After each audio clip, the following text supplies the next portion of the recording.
Yeah, we're good. Oh, there we go. Yes. Okay. Well, Yes. hello, everyone. Welcome to another episode of Three Nerds on a Sunday, where it's three nerdy friends talk about all things nerd, geek, and pop culture related. I am one third of the nerd, Sonny. The other two nerds that make up the table are Man. Manny and Frank. The What's hell up, was guys? that? Sound like a Beavis and Butthead noise. Hey. Like they all of a sudden just go. "Arr." Yeah. I had like a deep fear of them when I was like Did 8, you? 9 years old. Yeah, Yeah. man. The animation was weird as fuck. I thought they were gonna come to Yeah. my house and murder me. I really did. It was a literal phobia that I had. I didn't know that. That's Dude, funny. they scared me. Their sounds and then their eyes. Nah, didn't like it. But those are your people. They love metal. Mine? No. I don't know what my people are. my people that wonder Nobody I does. get them. Let Oh. my people go. So I'm gonna make sound effects. I know this is probably a no, but I'm gonna make sound effects because I've been trying to fucking defeat this boss on Returnal for the week, and I'm only on the first boss. And my neighbor tells me that this boss is probably the hardest, and I can't beat it. How far has he gotten in that game? Has he beaten it? He beat it. That's why he let me borrow it. Yeah. Yeah. He's a true gamer, man. That guy's hardcore. Yeah, he'll play everything and anything. So. And he'll beat hard games. Not afraid to beat a hard game. Oh yeah. Never be afraid. So afraid. yeah, this is like I'll get more into it with like my nerd out, but this is closer to like an arcade shooter, which is good. Oh fuck, because you still need skill. It still kind of gets to you, dude. I'm like on the last thing, so it's gonna be pretty cool. Okay, I'm done talking about that right now. So I'll save it for the nerd out because I gotta concentrate. I'm on the last one. So let's go. Okay, we'll go ahead with our news. I'll go first with my news article. Give him some time to sort his stuff out. Yeah. Let's go with this. You know what? I'll go this story because I don't think a lot of people will have much input on it besides me. The Northmen is a new film coming from director Robert Eggers. You might know that name. His two first feature films are The Witch and The Lighthouse. Oh, okay. Yes. Now And you have my attention. I am a huge fan of The Witch. I absolutely love that movie. I started The Lighthouse. Sounds like Anna Taylor-Joy's in it. Yes, she is, which is always a plus for me. Yes. Let me give you a little synopsis of the film, and then it names a few people who are in it.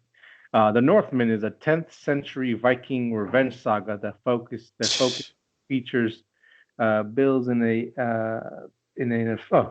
let's get there. Here you go. Official synopsis: an epic revenge thriller that explores how far a Viking prince will go to seek justice for his murdered father. The prince is played by Alexander Skarsgård, also starring Anya Taylor-Joy, Nicole Kidman, Ethan Hawke, William Dafoe, and Bjork. When did this movie come out? It is not. I don't. Bjork! Holy cow! Yeah, Bjork. Yeah. And Hafthor Bjornsson. The name. No set date yet. It is moving forward. I think it's in production. They have all the casting stuff. Okay. So April next year.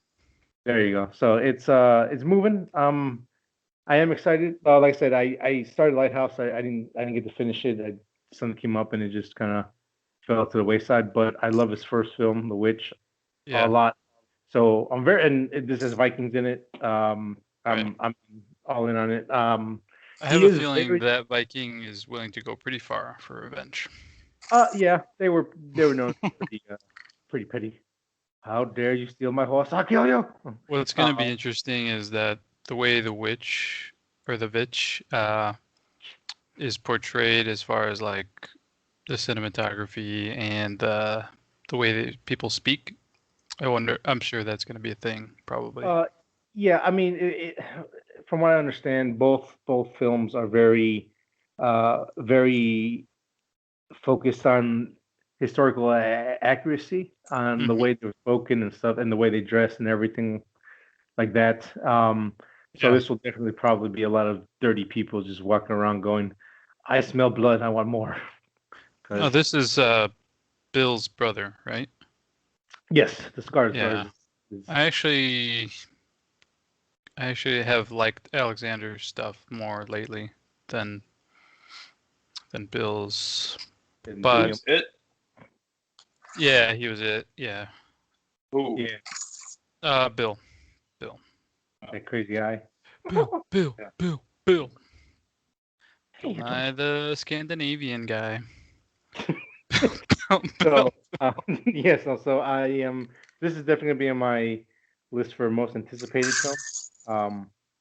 Yeah, man. And I will definitely talk about it when it comes out. So be prepared for me to either rant or just say this movie's the greatest thing ever made. So, I think you'll be happy. Prepared. This guy seems like he's beyond dedicated to his craft. He wants to make something good. Yeah, I mean his films are absolutely gorgeous. There's just no other way to put it than that. They are shot beautiful. You should definitely finish Lighthouse. I will. I just just one of the things where like you watch and then something happens and then you just completely forget about it and it's like, oh well, this came out and this came out. So yeah, but I will finish it. This guy is kind of I mean, he's not been around too long, right? And he's already kind of exploded. Yeah, I mean he's done other little projects, but like I said, these are two big feature films, and they definitely put his name on the map, especially on the indie market. I can't say in the zeitgeist of pop culture in general, but no, not yet. Definitely among like art house fans and like true like quote unquote true film fans and all that kind of stuff. So yeah, we'll see how it turns. Vitch was 2015, which is interesting. Yeah, so it's been there are definitely gaps between his films, which probably takes all that time to just make one film. So yeah, cool. But yeah, that is the Northmen. So I will watch it. What do you got for us, Frank? I'm surprised you didn't know about, or maybe you do know about it, but there is news that there's going to be an Attack the Block 2. Oh, wait, I can't even say that sentence with a straight face because it's just funny. But apparently, the way I heard about it was, this is stupid. I hate these sites that make you click agree before you can look at anything. Oh yeah. But I believe that Boyega was in talks with the director of the first movie, and basically that's how I heard about it. But anyway, there is no release date right now, but I think the anniversary is pretty soon or something for the 10-year anniversary. Only 10 years. Yeah, I know. It's kind of weird, right? It's like, I don't know. Bro. Believe. Best believe it's going to come out, bro. Yeah, that's such a good movie. Which I don't know how they would do this because the charm was the kids, and if they don't bring new kids or something, I don't know how can they really do this. I mean, with them being a little older, they can be what Nick Frost was. And, a little? Fucking 40 years old? No, like Nick Frost was the adults in the group, and then the kids, all that kind of stuff. So they can have the my God, I forgot about Nick Frost. The old kids be like, like I guess like the new adults in the film, and there's like a new batch of kids, and they have to work together maybe, since they actually see aliens and beat them. So the kids be like, man, no one believes that, bro. We got you, bro. Like, oh, okay, cool. Sean Boyega's like, I'm ready to talk like one of these punks again. I love those actors. I don't know what the dialect. I don't want to say dialect or what it is, where it's from. I know it's dialect, but like it's. I want to say Cockney, but I'm probably wrong. What? What did you just say? Cockney. No, I think that's something else. Yeah. Oh, I mean, that's a very, very small part of the region where, like, if you hear the bells, and it's a whole thing. But yeah, so I don't know if it's just slang in the UK or if it's like Cockney or something. but I love the way a very specific slant. Yeah, I love it too. It's really funny. Cool. I like it. It's an entertaining movie, man. I really liked it. Oh, it's a classic in my book. It's just great. It's fun. It's just too funny. But the bad guy's good. The aliens, the concept and the way they look at everything is really cool. Yeah. Humor's hilarious as shit. It's great. Anyway, yeah. So they're gonna start. I don't know, all they're doing is announcing that there's gonna be more Attack the Block. But yeah, which is good. Thought I'd mention it. I was pretty surprised to hear about that. Well, I mean, we brought this up a few months. I think it was a few months ago or something like that. Like they've been talking about it for a while now, but it's with his crazy schedule with like Star Wars and all that kind of stuff. He has had time to like sit down and work it out. But now he might have time. So hopefully, not tied down by those shitty Star Wars movies. Give us a good Attack the Block too. So thank you for that. I don't know what I think about this, but we'll see. You think everything? I just don't know how they're gonna. But okay. What's up, Manny? I was say I'll go next. What are you done talking about it? I cut you off. I am completely done. Yeah. Okay, cool. My piece of news: Dave Fiolini promoted to executive creative director at Lucasfilms, which congratulations to him. He deserves every bit of that. Yes. What is Jon Favreau then to it? Anyone know that? No. He's high priest of all things Disney. A high priestess. I don't know what the hell. Oh no. And it's a great promotion for him. He deserves it, man. Hopefully, that must be such a dream come true for that guy. Just to work on animation and then all of a sudden get noticed and then do these shows and then now live action and a giant promotion. Pretty cool. Especially because he thought it was a joke. Yeah. That his stuff would always be viewed as kind of second fiddle. No, like when they asked him to make Clone Wars, he thought it was the SpongeBob people making fun of him because at that time, working Airbender. Because they called him randomly, right? He's like, this is a joke, right? Yeah. Well, I'm glad for him, man. That's really good. But, and then my other piece of news, just to knock it out real quick, because I'm back at the boss. What if Marvel Presents or Marvel Presents, whatever they call it, it's just presents twice. What If is officially coming out in August, which is cool. Are you guys excited for this? I know I am. I don't know why I'm excited, because it might not give us anything really, but I don't know. It interests me that a cartoon is part of the Marvel universe, and I think that's why I'm excited. But I'm not 100% sure why officially. I am in the zone, by the way, right now. Oh, fudge! And he is out the danger zone. Let's just go to her nerd outs because I really want to talk about this. But I'm excited for that. All right. Sounds good. I mean, those are cool too. I mean, for me, it's more of like they don't have any ties to anything. It's just like a short story. You watch it, it's cool, and then you're out. So I feel like it's gonna have more than that.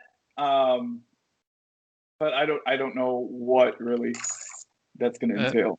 It'd be cool if there's some cosmic character that's talking about this that will actually come to live action or something, like an overarching story. Like a Watcher? Fuck. Yep. Something like that. Maybe. I don't know. This podcast is officially rated R. Right. R. Man. So, my next piece of news, real quick, just kind of throw it out there for you guys.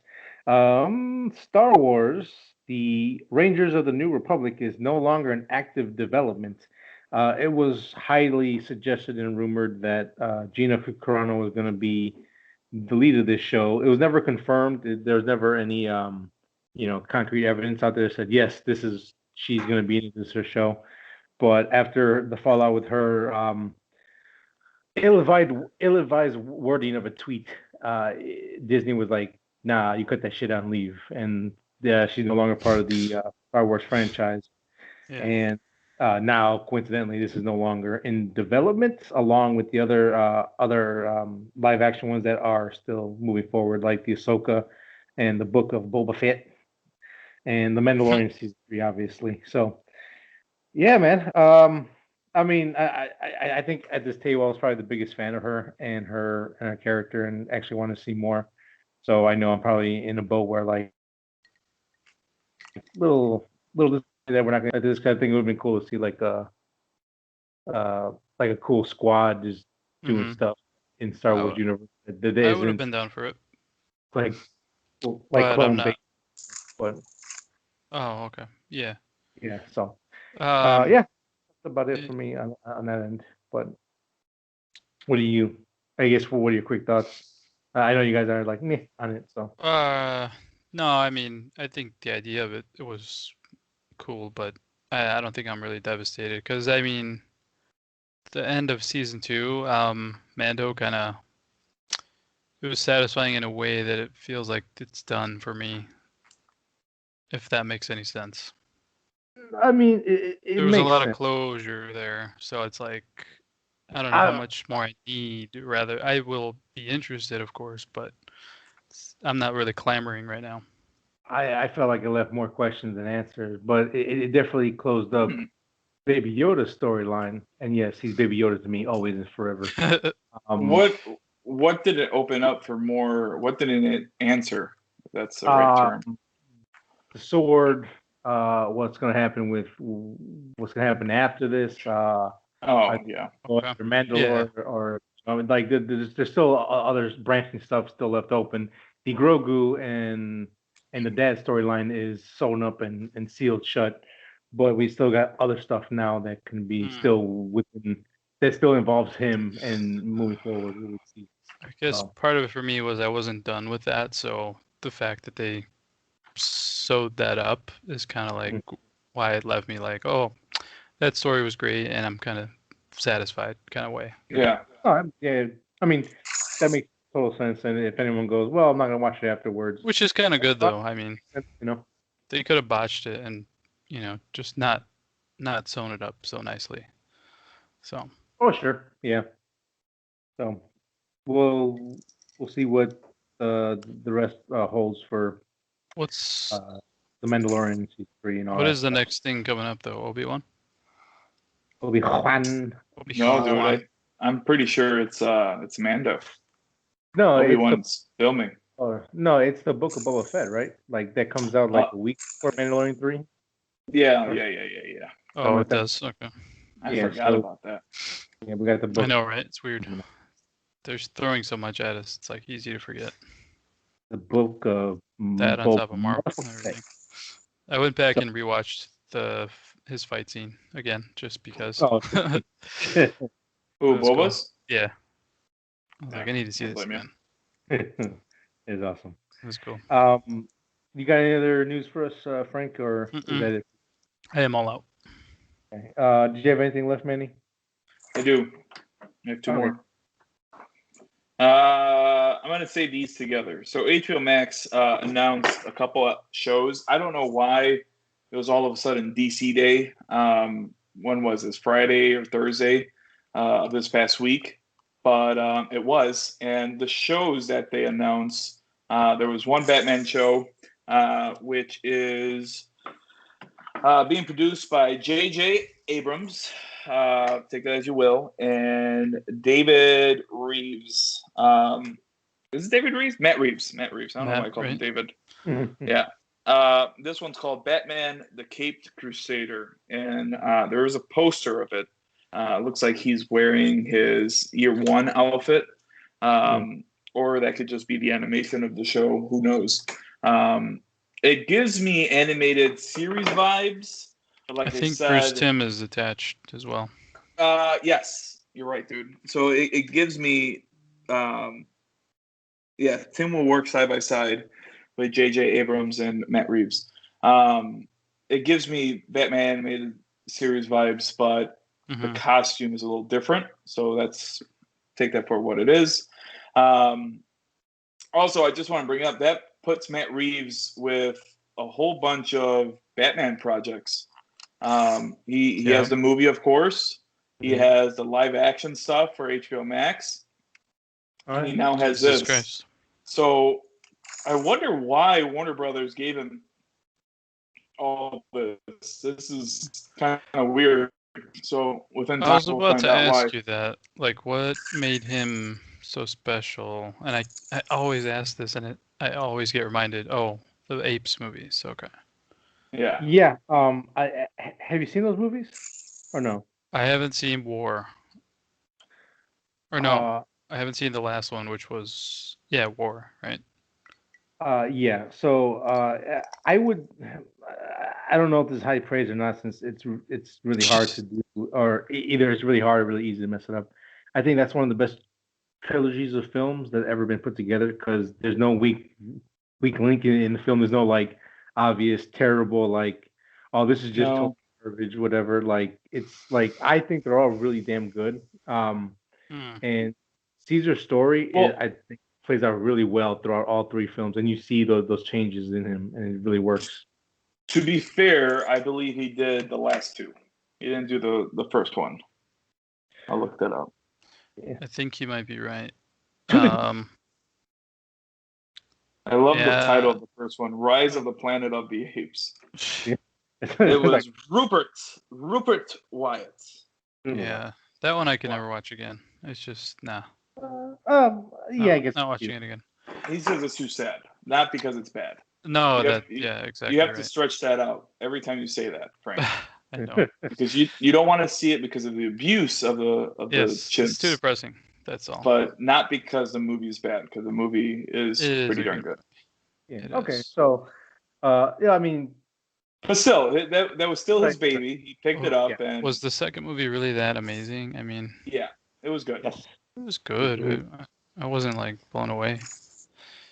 No, but you got to think like the animation, the story, everything just worked. Yeah, it was. I think as a film, it's great. Okay, and might need to rewatch on that. Just even on characters where like Gary Oldman has easily been like the really evil bad guy, just like over the top, but he everything he did makes sense, or his thought process was everything made sense. It wasn't there was no like I'm going to kill you because I don't like you. Like everything made sense in there.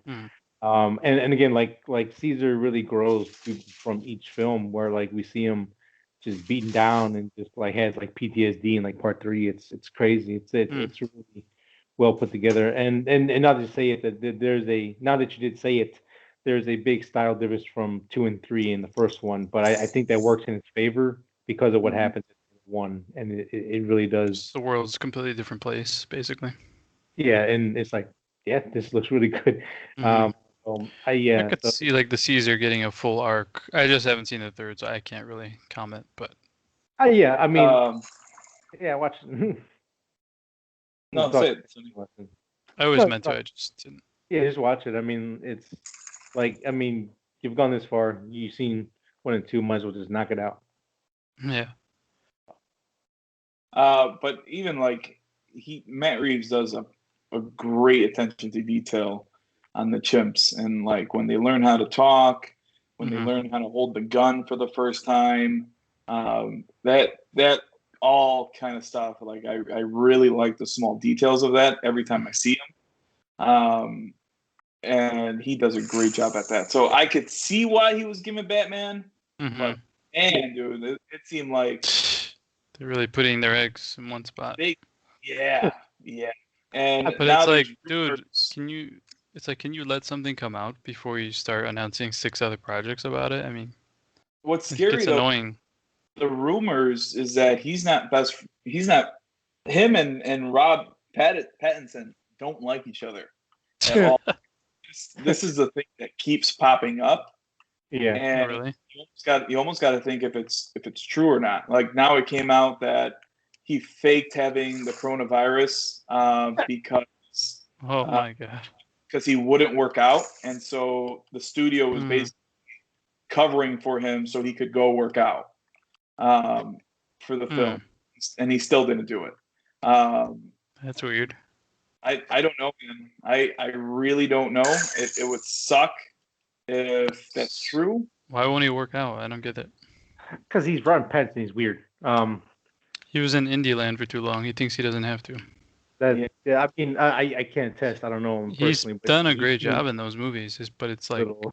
you have to be in shape, man. This is fucking Batman. Yeah, I mean, And that's part of his character. I mean, it's not even like something you can just wash over. Yeah, that's actually true. The Batman's body is actually like a part of him. Like it's part of his character and everything. I never really thought about that. But yeah, that's it's not even something. Yeah, I mean, you have to believe that he can fight these people. He doesn't need to be not ridiculous, but just just he needs to like. Ben was pretty bulky, dude. That guy was pretty freaking big. That boy was drinking some juice or something. I don't know. Just man, big, real fast. Yeah. But he has a frame for it, so I guess it's not out of the realm of possibility. I mean, the guy has some wide ass shoulders and a big ass back, so it might be natural. The guy's big. He's like 6'2". I was surprised. I was like, damn, dude, pretty believable there. But yeah, I just want to see. Well, I will give him credit for that trailer so far because I was actually impressed by it. So it was good. I mean, this whole like them are not like each other. I'm not. I don't necessarily put stock in that unless it's like I don't know. Well, we'll see how it turns out. Because there's plenty of films that turn out really great that co-stars or director and people hate each other, but they made it work enough where the film was good. So make me feel good. Make me feel good. Name one movie. About what? Dirty Dancing. Oh, that's the one that first comes to mind. Oh my god! Wait, what? That's the one that comes to mind. But Shining. The Shining. Yeah. The director hated the female lead to the point where he would like torture her on set, and she was pulling her hair. It's like I can't do this anymore. I hate this shit. He's and like making her redo stuff, right? Like he was a dick the whole time, and that movie is fantastic. Now, but she might use her actual pain in the movie, but I mean, it turned out pretty damn well. I mean, unfortunately for her, sure, but there's plenty where people hate each other, but it turns out fine. Yeah, so we just don't even hear about it or know about it. Yeah, so I hope you're true. I hope you're right. I really do. Me too. That'd be good after all this damn hype. Nerds are really good at hyping things up, and I'm part of it. They hit so many roadblocks with their production, which is like really sucks. Yeah, I mean, just getting going, then they get locked down, then fighting with each other, and all this other crap. Yeah, so sucks. We'll move on from this. I think we've expressed our hopefulness that Batman will be awesome. Yep. Let me knock out this one real quick. A teaser trailer came out on Twitter from Karen Gillian for her new movie Gunpowder Milkshake. The quick synopsis here, it's real quick, it's kind of vague, but a secret sisterhood of female assassins over the course of a single night fight to stop a cycle of violence while coming to the aid of a mother-daughter assassin duo. It looks good. The cinematography, the camera work, the lighting, it's only about 20 seconds long, but they show some good stuff in there. It looks good. I kind of get like a Guy Ritchie-esque mixed with some John Wick action with some Old Boy camera work. So I don't know. Looks pretty interesting. Looks pretty good. I will definitely. I am intrigued. I got this one. I got the movie with Mary Elizabeth Winstead. Kind of the same. Oh yeah. So give me some more John Wick style action stuff, extraction stuff, and I will eat it up. Yeah. I am. It's coming on Netflix, isn't it? Yes. If I remember correctly from the last article, Netflix. Well, if it's on there, I'll check it out. I hope so, because we're already paying for it anyway. So might as well. Oh yeah, for sure, man. That's it for my news. So let's get into the nerd outs. Manny, would you like to get it off your chest now? Sure, I'll get it off my chest, even though I'm not at the boss right now. Actually, I wrote down some movies we were going to watch, or that I did watch. So let me go in here before I get to the main course. If I did write it down. Somebody's been nerding out. He's nerding all over the place. Man, I knew I watched another movie, but Dun, dun, dun. No, nothing there. Oh well, so did I bring up that I watched Warriors? I think last week, right? Or Warrior? Did I bring that up? The MMA movie? Yeah, no, the MMA, no, the show that was written because of Bruce Lee. Oh no, I don't think you did. I don't think you did. All right, so I started that, and it's over because I started it because so many people have told me about it. It's on HBO Max, and the third season's coming out. Oh yeah. So supposedly this is based off writings of Bruce Lee, and his daughter, if I'm not mistaken, kind of decided to make this into a film, and he's been wanting to make this into a film ever since. I mean, he wrote it, and then unfortunately he passed away. So his daughter finally made it, and it was on Cinemax before, and then now that it is on HBO Max, it got new life. So it's pretty cool. It has a very Peaky Blinders feel to it. Yeah. So it has a very feel of Peaky Blinders, where it's like a city or like a street gang, and they got their own shit to deal with, and then the cops are involved and all that. And it's based right after the Civil War. So take that. So there's a whole bunch of Chinese immigrants coming in, and it's just city gangs that are taking over. And the main character, I forgot his name, but he's looking for a certain somebody, and it just takes it from there. And he kicks ass. Like, this would have probably been Bruce Lee's character. Right.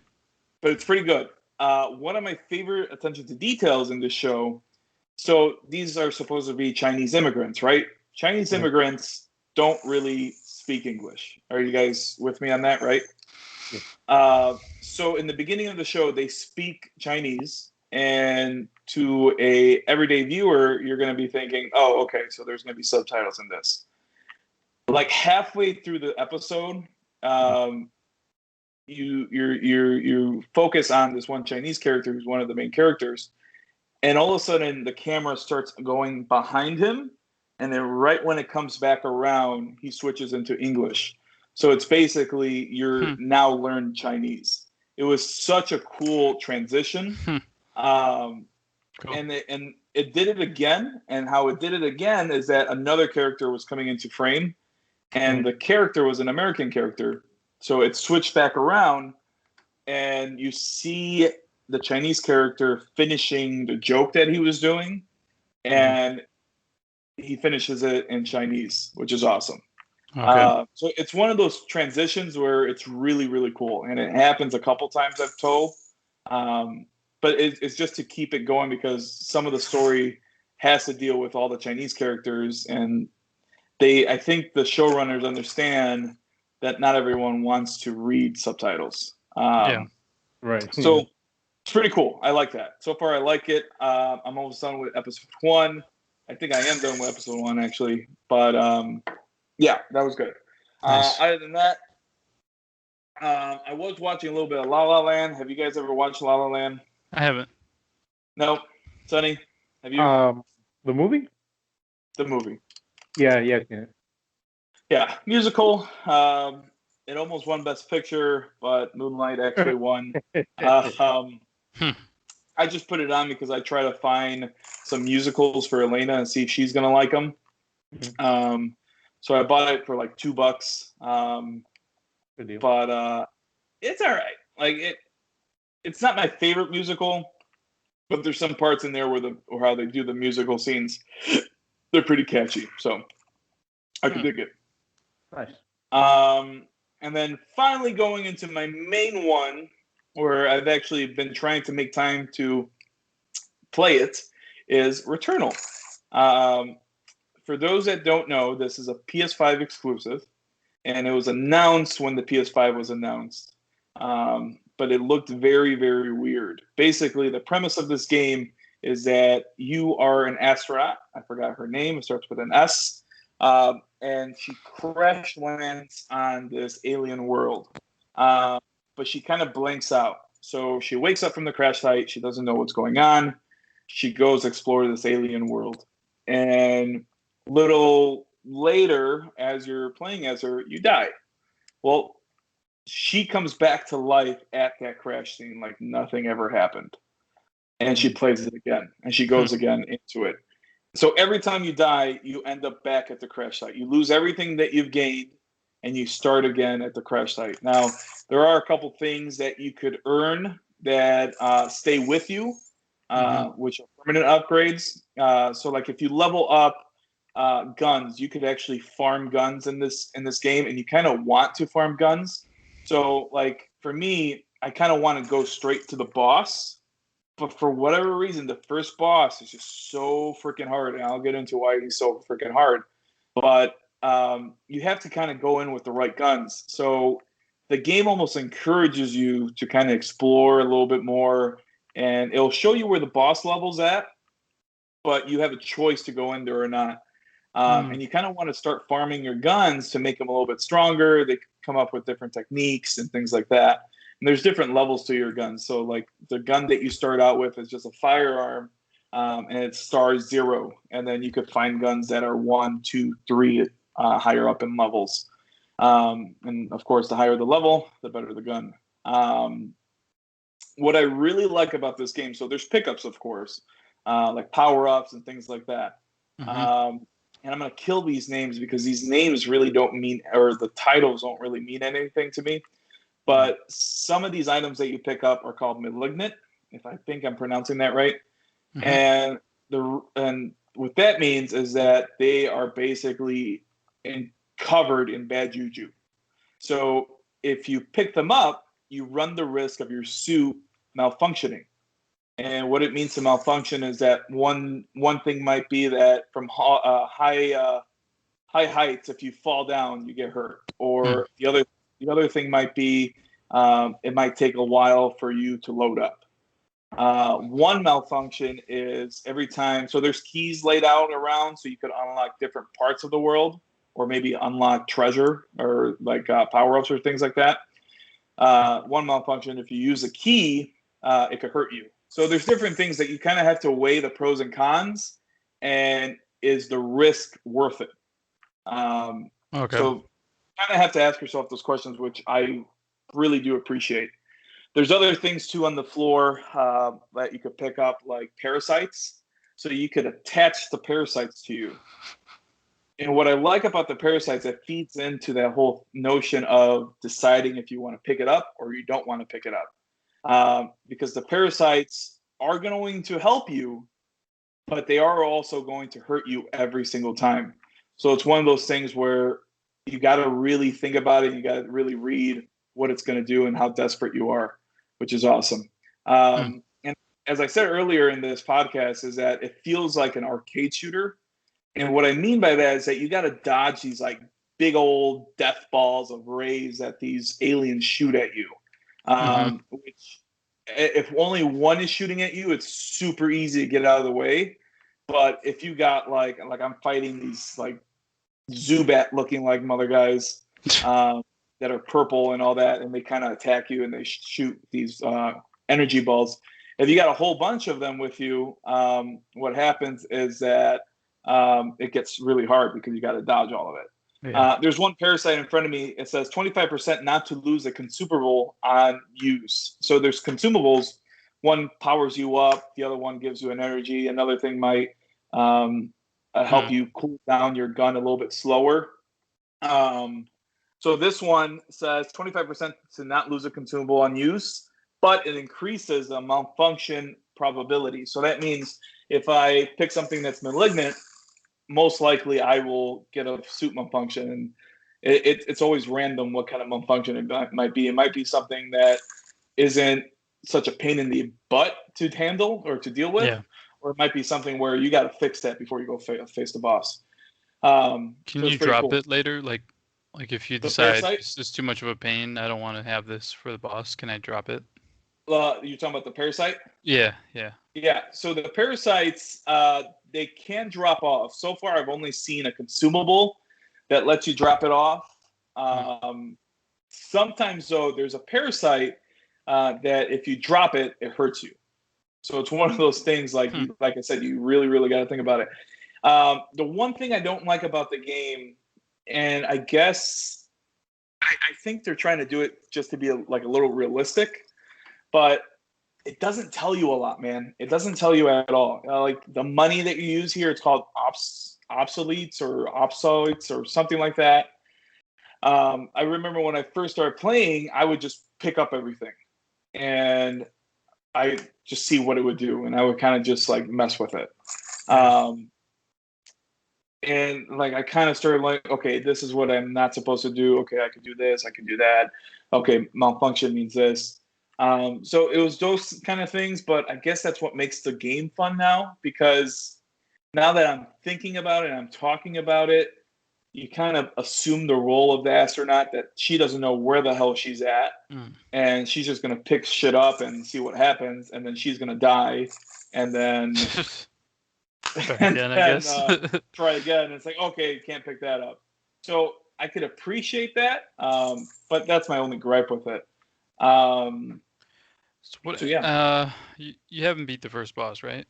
I have not beat the first boss. I have not. I don't know. I guess I was gonna ask you, but I don't know if you know.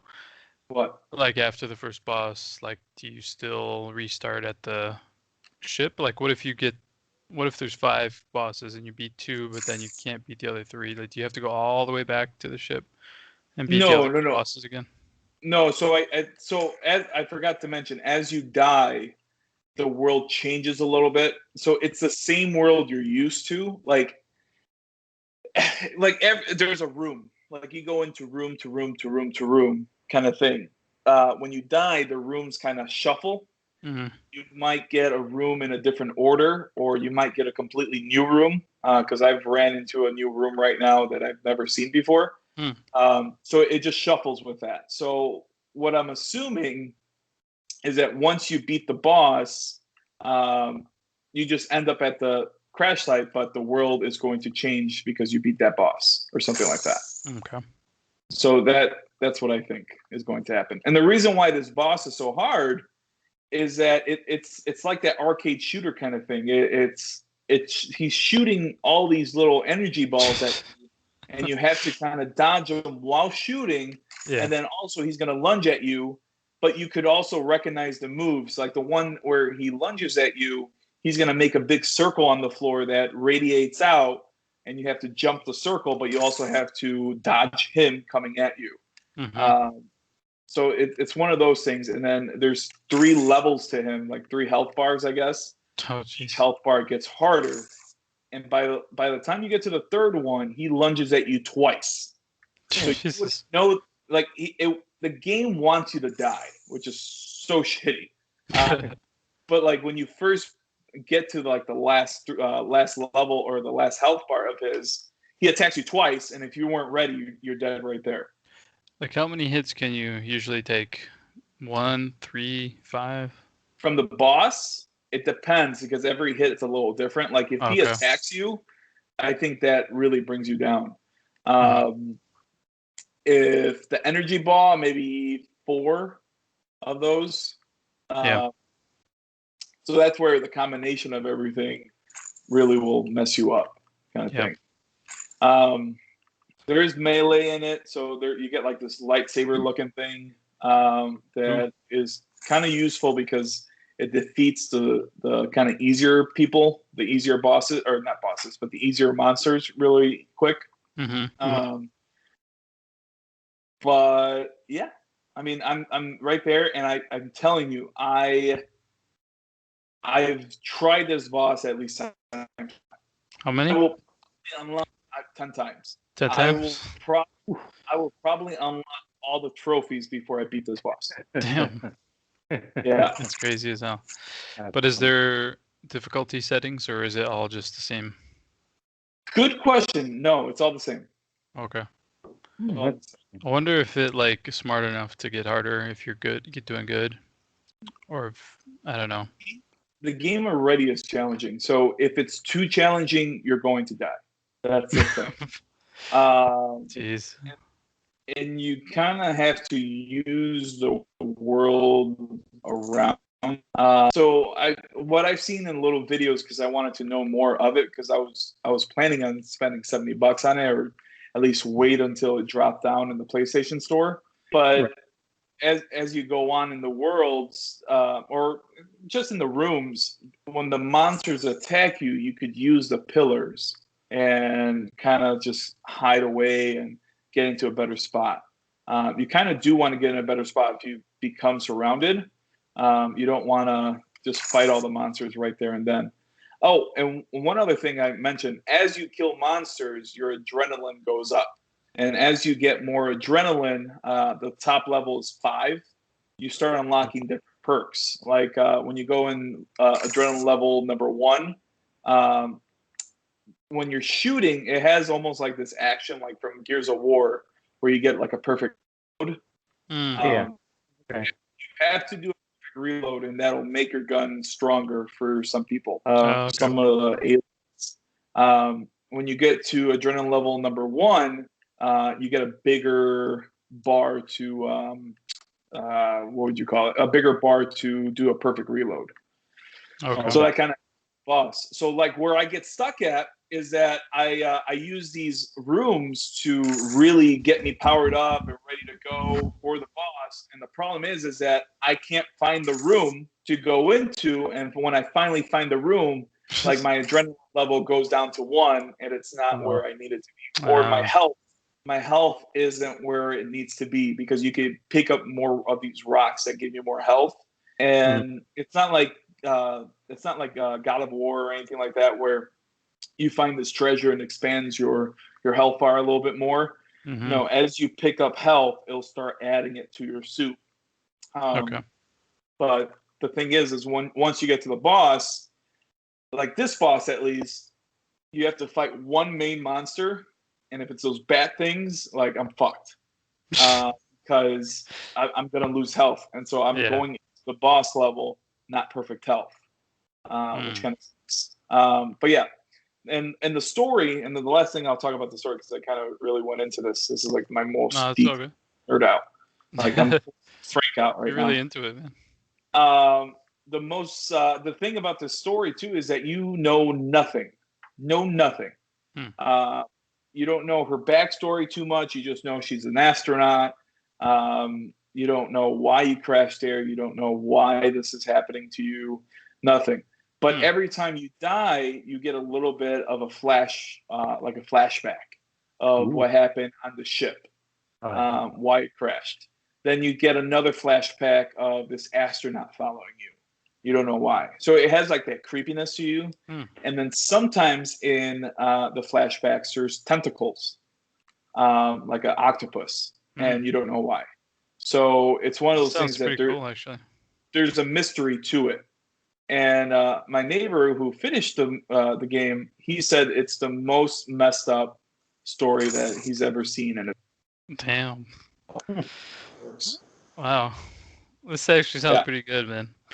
How's the variety? Like, do you get bored fighting the same stuff all the time, or using the same weapons all the time? Yes and no. You don't get bored or annoyed. You're ready to fight the boss, but you can't find Damn Zubats come up. And then things come up. And so there's different things in the world where and I've decided to move right past them. Yeah. Because I don't want to ruin what I got going. Yep. But sometimes I'm going good, but I have a shitty gun. And I know this gun is not going to do anything for me. So, it's like a toss-up. So I don't get annoyed. If anything, I get annoyed that I can't beat this boss, and I have to take a break. On IGN, they have like a top 20 tips that you need to know before playing. And they tell you that you got to take a break because your gameplay is going to go down super quick. Yeah. And you're not gonna have fun anymore. So I've noticed that I could take it. I could take a quick run and then go from there. But yeah, man, it's good. Like I want to play real quick. Do you think it's $70 good? Farm. So the 3D audio in the game, like this has a lot of PS5 stuff. Like it uses the adaptive triggers very, very nicely because the adaptive trigger, normally if you wanted to use an alt firing method in your game, you would press like L1 or R1 or something like that, right? This one, it actually uses L2. So you're aiming. So if you lightly press on it, you're aiming. If you press hard, if you press all the way down and shoot, that's your alternative firing mode. So it uses that. The 3D audio is pretty good. Like it actually sounds like I'm in there. $70 worth. I would say yes, because there's a lot of replayability and you're probably not going to knock it out right away. Okay. And it's like sounds pretty interesting as far as how you unlock story. It's kind of has to be earned. The story sounds like. Dude, moving on has to be earned completely. Like, yeah, you're 100% right on that. Like right now, I'm kind of in this one room where I haven't found the boss yet, but I need a key to go into this other room. Luckily, I have it, and now I'm kind of just messed up. Like right now, I have a parasite on me, but unfortunately, in the room that I just entered, I have to take a massive drop, and of course, I'm at full health. So now, and the room locked down. Jesus Christ! So I'm kind of screwed now. So let's see if I could do this. Oh, sweet. Okay, I figured out how not to drop. All right, cool. But yeah, and there's different challenges in every room. So like the room I'm in right now, there's a thing in the middle of the room that heals all the aliens. So I can't really defeat all these crazy aliens without defeating that green thing that heals them all, which I just did. And now I could attack all the aliens. So yeah. Okay. So yeah, there's different strategies and all that. Sounds like you're pretty into it. I'm glad to hear that it's a good game because I was interested in this. I actually am a fan of this developer, but they've never made a game like this before. It's always been like a shooter where you're dodging a lot of things on the screen, like you were talking about. But it's never been like this. For real. I didn't know that. See, I didn't know that. Yeah, they I think they made, I believe, some top-down type shooters, but it's never been third person like this. So, and then it's never had a story really. So, gotcha. So that's why this was kind of hyped. But yeah, glad. Yeah, it's pretty good, man. If I had a legit decent television for this, I think it would have made all the difference. Like I'm leaving this room. Forget that. It's not even worth it. But yeah. Nice. It won't make me get a PlayStation 5, but that sounds really cool actually. I was like, oh. Yeah, I don't think it's worth getting a PS5. That's going to be more for like God of War and The Last of Us. And so far, this game doesn't have that heaviness to it like Last of Us did to make that a console buyer. Oh, I just found the room for the boss. But who knows, man? Maybe it could get there with the story. If it really is as messed up as my neighbor has said, I mean, it possibly could be. So who knows? I have a feeling that there's more monsters to look at, and that's what's going to probably make this game a little more fun and a little more challenging. Right. Because of course, there's a spot in your ship where it kind of keeps track of everything, like how much you lost or how many times you died and things like that. So, yeah, so that's there. So you could see how much you have to unlock still if you're a completionist.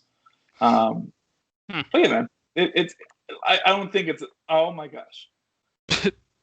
I don't think it's a console buyer, but it is pretty darn good. Alrighty. That's yeah. I mean, when the trailer came out during I think it was E3 or whatever, I was like, that was one of the ones I was like, I'm very interested in that title, and now I'm even more interested. So you have sold it well, sir. Yes. Nice. All right. Cool. Cool. But yeah, that's it. Nice. All right, man. Well, like you're having fun. Sonny, you want to go or you want me to go? Yeah, I'll go. Okay. So I have two nerd outs this week. I'll go with the first one, which is in honor of us talking of Army of the Dead later. I decided to rewatch Zack Snyder's Dawn of the Dead, and it is still damn good. It holds up very well. Yes. I won't say I was one of those people when it came out like, oh, you never touch George A. Romero stuff. He is the zombie king. I was more like, this looks cool. There's more blood. I like it. Let's check it out. And it's really good. Characters are great. The zombie stuff is really good. I think a big thing that really holds up for the film is the practical stuff. There's some CGI stuff with explosions and a couple other things that that's just kind of given. But I don't know how often it's done in films, especially zombie movies. But I know this is one of the few movies that Zack Snyder actually hired amputees to play these zombies in his film. So there's one guy missing an arm. He actually is missing an arm. There's one guy missing his leg. He's actually missing his legs. So it kind of it gives the zombies a more like authentic feel to it, and feels more like real. Because like zombies will just tear at things and bite you, and if they take your arm, then you turn into a zombie. Then it makes sense. So there's a lot of cool stuff like that. This came out 2004, and right. There's a couple of music choices and certain things. You can pop it in now. I think it came out like a couple years ago. It feels like it has a very indie feel to it, but it's still it's very entertaining. Still, it's very funny. The cast is really good in it. Oh yeah, definitely. Yeah, Rames is in it, right? Yeah. Yep. He passed, right? He passed away? No, I don't think so. No, I hope not. I don't think so. No, I think he's a bad guy. I think he did, guys. I know, man, because I don't believe so. God. Yeah, I think he passed away. Let me look it up. And this movie definitely holds up. I rewatched it as well. Yeah. And it really kind of shows that like Zack Snyder loves nihilistical endings, or very like not happy endings for anything in his in his movies. Like that 300 Watchmen. Yeah. Like granted he didn't like he adapted 300 and Watchmen to the screen, but that's right up his alley of like, no one deserves to be happy. You're all you all suffer now. And it definitely shows this movie, but I don't want to spend too much time on it because I can talk about it a lot, about each characters and the development and the relationships and all that kind of stuff. Yeah. But this is still a top tier zombie movie. This is one of the best zombie films ever out there. If you haven't watched it in a while, I would go back and rewatch it again because it is really good. It is. I mean, I was such a big fan of this movie when it came out on DVD, and this is when like the bonus features actually meant something still, and they had a lot of cool features, stuff like that. I watched everything on that DVD. I watched I'm bad with names, but the owner of the gun shop across the street from the mall, they did little clips of him documenting what was going on during the movie. Oh yeah. And I watched it. It was cool to kind of get more of his personality as a person come out. It was cool to kind of have more of a tie to him. The news article stuff, or the news anchor stuff that came out in the beginning of the film when they were in TV land, or Radio Shack S place. I saw all those. They're like, oh, there's these reports coming out of crazy sick people walking around, and they're showing clips, and it was cool. Like I watched all of that stuff. It was great to watch. Yeah. And like while watching those stuff behind the scenes or those extra little video clips or vignettes that they did, it adds more to the film when you go back and watch it because now you know this character better, and when he dies, you're like, no, you were the good ones, and it's kind of cool like that. So, I was hyped for a long time on that movie, and I'm hyped on it again. So it is really good. Check it out if you haven't rewatched it or haven't watched it yet. You should. It's definitely Zack Snyder's top 3 best films that he's done. Yeah, definitely. And then I watched Haunted season 3, not the Latin American version. That's its own little spin-off show. Actual season 3 of Haunted on Netflix. I think it originally started on Sci-Fi, and then Netflix bought it out, the story, and now it's a Netflix original series. And it shows because the very first episode, it's not that blatant, but there's some boobies showing, and think the F word is dropped. So they're like, this ain't sci-fi no more. So it's a little more hardcore. I mean, a little bit, yeah. I mean, it's not much, but the first story was a little creepy though. Yeah. Oh well. So, right off the back, the thing that I love in general about this series is the reenactments of these stories are great. Yeah, they're pretty high quality, man.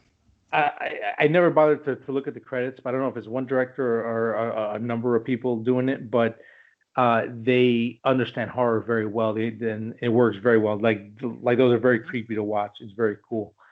Yeah. So the stories themselves, you know how in season 1 and 2 there's like a couple of those outrageous stories that like either that is just too far fetched or like wow you need to like find Jesus or something, or I don't know what to tell you. And there was a couple of stories that like felt like maybe they were real because they were just real enough. I feel like this season just goes fuck it. We're gonna go to the deepest ends of stories because these are fucking outrageous. I mean like ridiculous. I mean like if they really are based on actual facts and stuff that happened, I'm sorry, you don't deserve that. But I mean like if it like from someone like if someone who was a skeptic or like someone who is on the fence, they'd be like, no, it happened. Stop lying. Yeah. They definitely go more theatrical with those stories, but I actually do really enjoy this series. Unsolved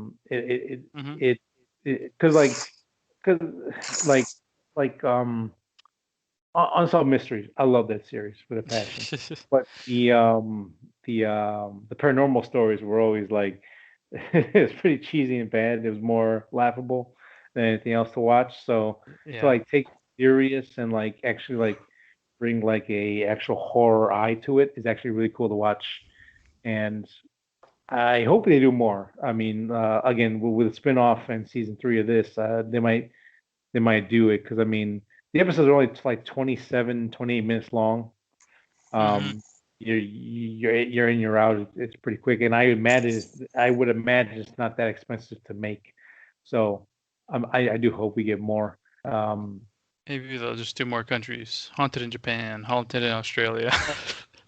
Japan would be fantastic because they got some crazy stories over there. Oh yeah, myths and all that kind of stuff. I like the Latin America one. Just like I was telling you guys, it was one of my nerds. I mean it was good. Don't get me wrong, but like it's again, it's weird to say. Like it felt more like I was sitting at a family party. I was hearing like, all the bullshit. Yeah, I'm like, okay, you're funny, Theo. I know, right? But yeah, there were parts like that. Like, yeah, okay. Yeah, like, okay. The American ones, are more twisted. It seems like.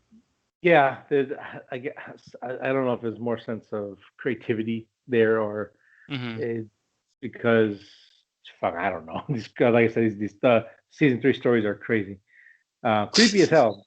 They are creepy, but yeah, it's surprisingly high quality. It looks nice. Yes, I'm surprised because they could have easily gone real cheesy or like or like what's that show? It's like it's not Ghost Hunters. It's like these three guys and one wears like Ed Hardy stuff or like gels his hair like dude, there's a ghost, bro. Yeah. They kept going It's like like one of that, those cheesy piece of garbage. yeah. So I as a horror fan, I really appreciate they actually took it serious and like spent time and effort on it that to make it look scary as hell.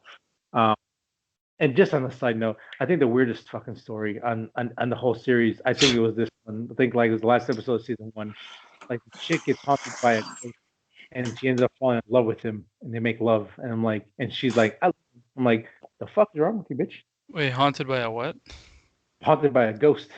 And like Oh, he basically like a jealous boyfriend who's very good at sex, so she like falls in love with him and they have like Nice. they have like ghost sex. It's like the fuck is going on with wow. this girl?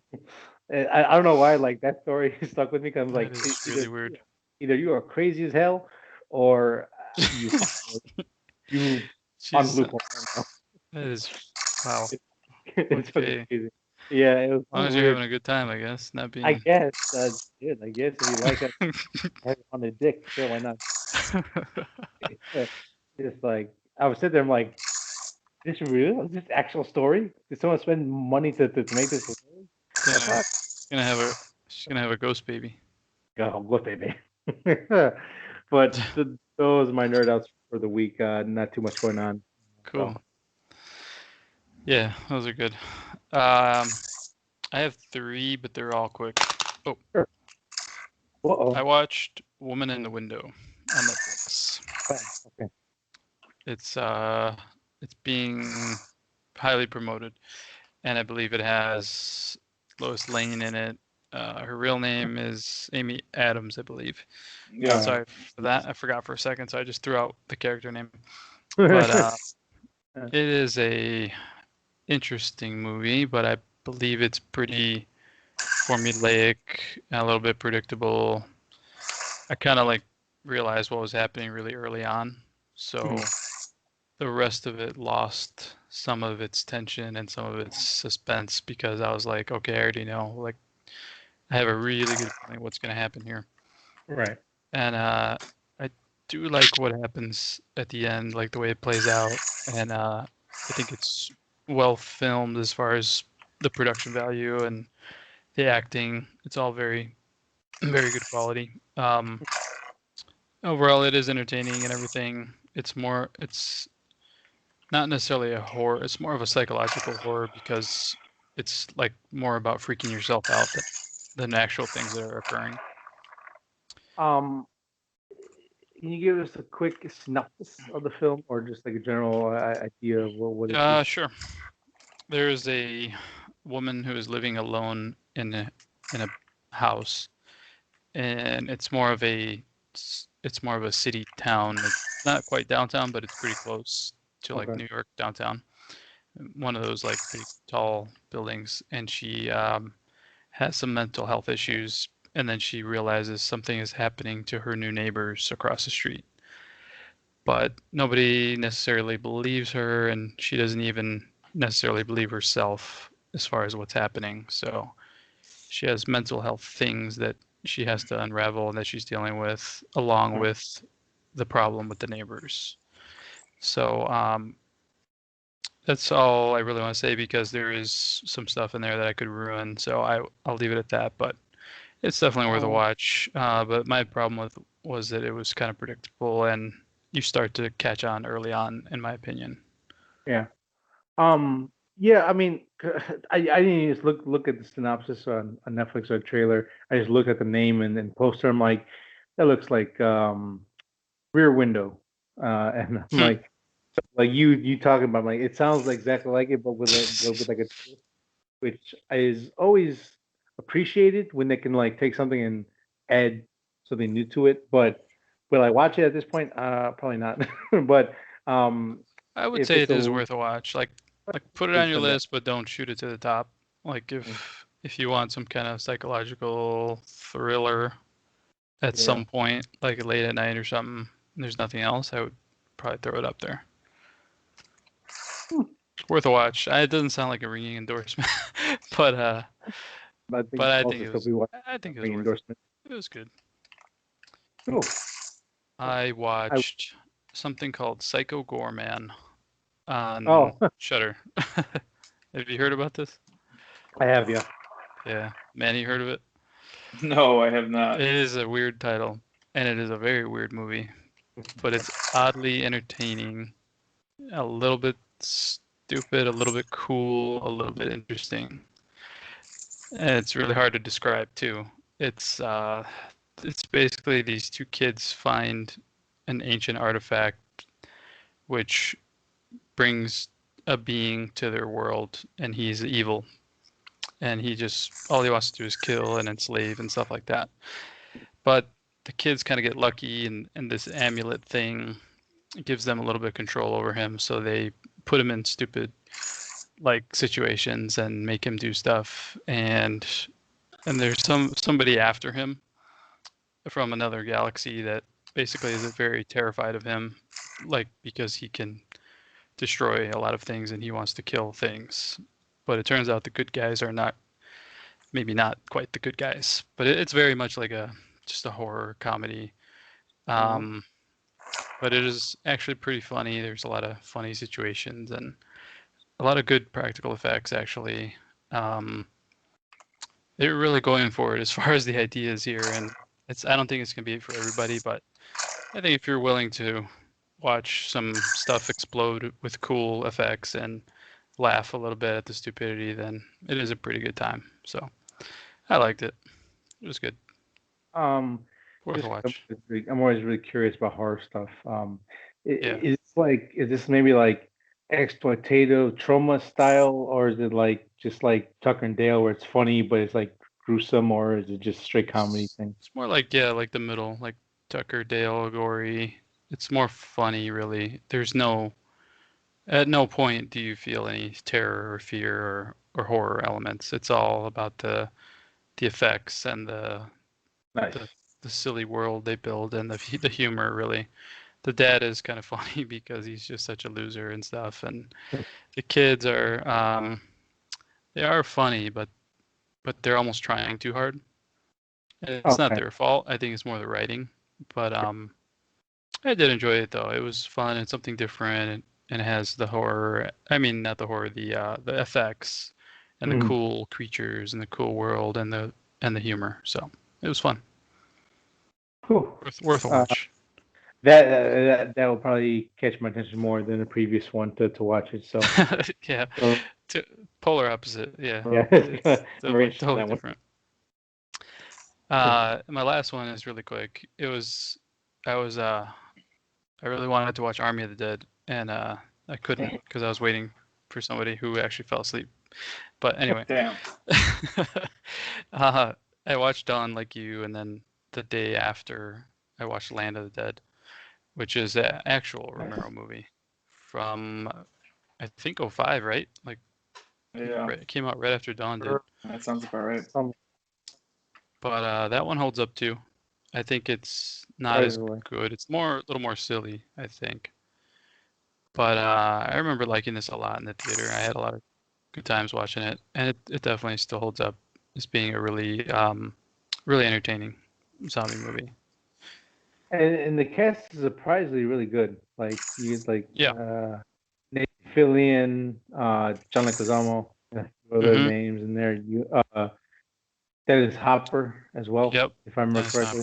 Yeah, they have a really surprisingly pretty good cast. So even the no names are entertaining. I like some of them. I think that now I don't know what the sentiment on the film is recently, but I know it wasn't that really loved when it came out, or it was like very divisive among fans. But I did enjoy it. I think me and you saw this in theater. We weren't supposed to, but we did anyway. We definitely and had a really good time. Oh yeah, absolutely. It's definitely still a good movie. And it kind of is funny because it introduces, well, I think this and Dawn start to introduce like mutations in zombies. So we're in Land, they're starting to get a little smart, and then in Dawn they're full sprinting. Yeah. So, you're getting that because some of the evolutions introduced. Nice. But that was it. I just watched a bunch of random movies. Cool. Can we thank Zack Snyder for the zombie genre exploding? Yeah, we do that. I think so. I agree. Like after that probably got the green light for Walking Dead. Mm-hmm. That is actually really interesting. That when did that start? Like, because that movie was a success, right? That started like in 2009, yeah, 2010, I think. right? Yeah, Yeah, so it wasn't that long after, What was it, 30? What was that other movie? Danny Boyle, I think it was. It was like 30 days later, 30 days. 28 days later. 28 days later. 28 days later. I'm just curious on what day, what year it came out. 28 days, right? Yeah. That's 02. That's actually before. Yeah. So, yeah. It might have helped him get Dawn greenlit, and then he propelled it even further. Yeah, there was definitely a big spike after that, and then the Walking Dead comics started getting bigger and more popular in the TV show. So yeah, I mean, the zombies put Zach on the map, and Zach put zombies back on the map. So it was really well done. Yeah. So and he returns to it in Army of the Dead. Stay tuned for that. Oh yes. I will agree with that. So am I going to be disappointed with this movie? No. I don't think so. It's hard to tell though. I don't know. I don't like to bring up titles to you guys anymore because I don't know. Because sometimes you surprise me with the things I think you like, and then the things I think you'll love. Oh man, that was stupid. Ah shit, never mind. It is weird sometimes. I even get surprised at myself sometimes. So I'm like, I will let you fix. I believe you will like it. I do. I think so. All right. I'm planning on watching it soon. Nice. So, are you done with your nerd outs? I am all done. Okay. So, we are going to spoilers territory because we're going to spoil the newest episode of The Bad Batch, and then we'll talk about Army of the Dead. Manny will be jumping off after Bad Batch because he just stated he hadn't seen the movie, but Frank and I will definitely go into spoiler talks for that. So, if you're going to stay for spoilers, again, super spoilers, we'll spoil everything for both Bad Batch and Army of the Dead. If you haven't watched it, pause this, go watch them, come back, and then watch the rest of the show. I'll do my little shtick and spiel about everything at the end. So if you are going to jump off, and it might take you a couple of days or a couple of weeks to come back and finish this, thank you for watching another episode. We don't get many views, but we appreciate every single one of them. And sure do. Thank you so much. We'll see you next week. Okay. Are you ready? Yeah, so let's just jump straight into spoilers here. Bad Batch episode 4, correct? 4, yep. Yeah, sounds about right. I want to say that's correct until someone says I'm wrong. No, you're good. That's 4. This episode, what do you guys think? What's your general thoughts? I'm a little bit bored because I need to know what's the point. And Omega is just annoying the hell out of me because it's like constantly you have to tell her, oh no, sorry, you can't explore right now. Oh, you're gonna do it anyway? Oh, now I gotta go save your ass. It's like, oh, come on, like just stop doing that. Yeah. It's getting annoying. Yeah. I'm not appreciating that. I liked it. I won't say I loved the episode. I liked it because I thought the action was well done in this. It was very good. That's definitely a highlight. But yeah, right now I don't know if the Bad Batch they made the series just because it was popular and they're gonna shoehorn in story into it, or they're actually gonna have a little later. It's just taking a little too long to get some more intrigue in there for me. Yes. And the 18-minute episodes aren't doing any favors.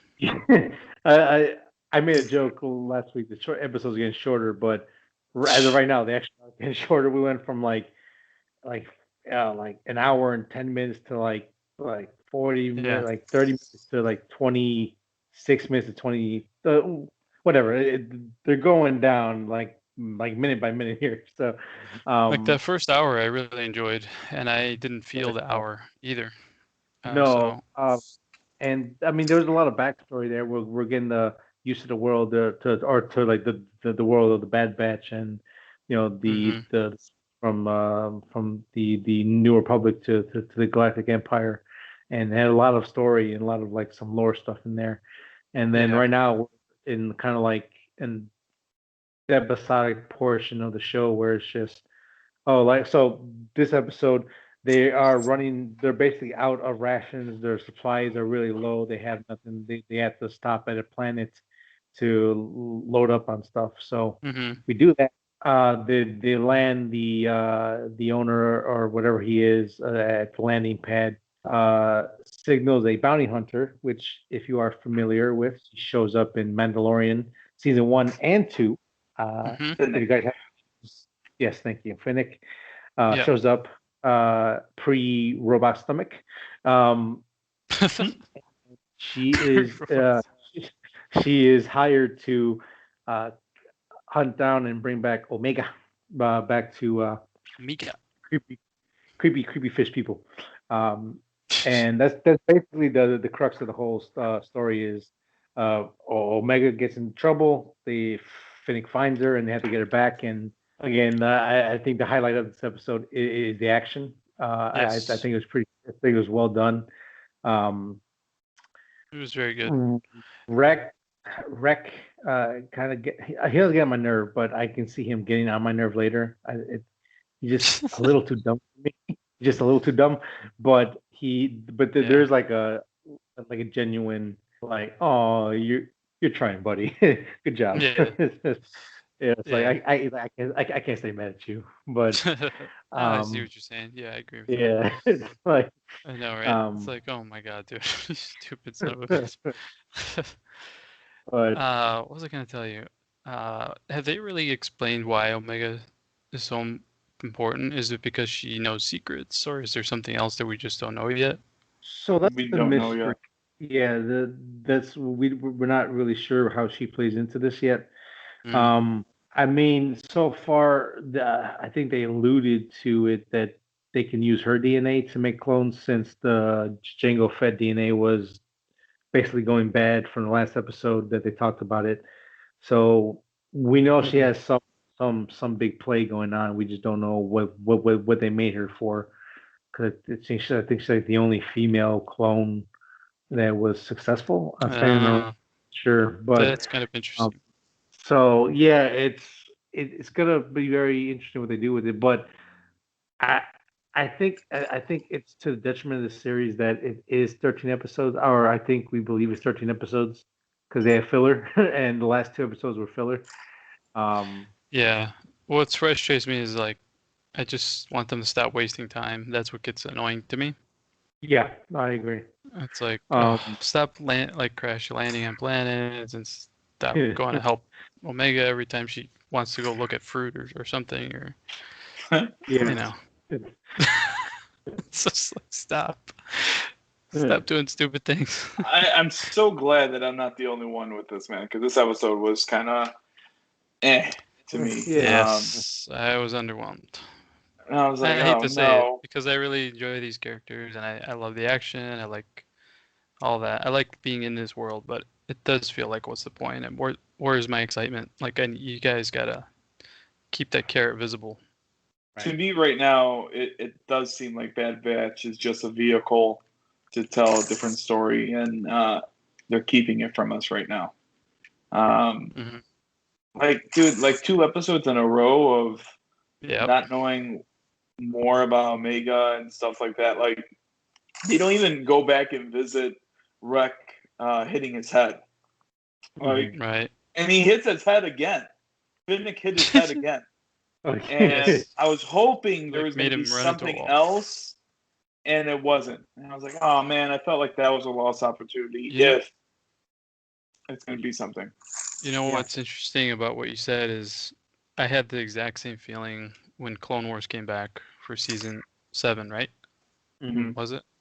And I was like, why? Like, this biker story is lasting way too long. Like, we waited all this time. You're wasting our time. You're pissing me off. And then they definitely turned it around at the end, but it's like, what was the end of the biker story? Time. See, that's what I barely remember. I mean, I guess Ahsoka got a new spark to go back to the Republic. I have no idea. Yeah, I don't remember.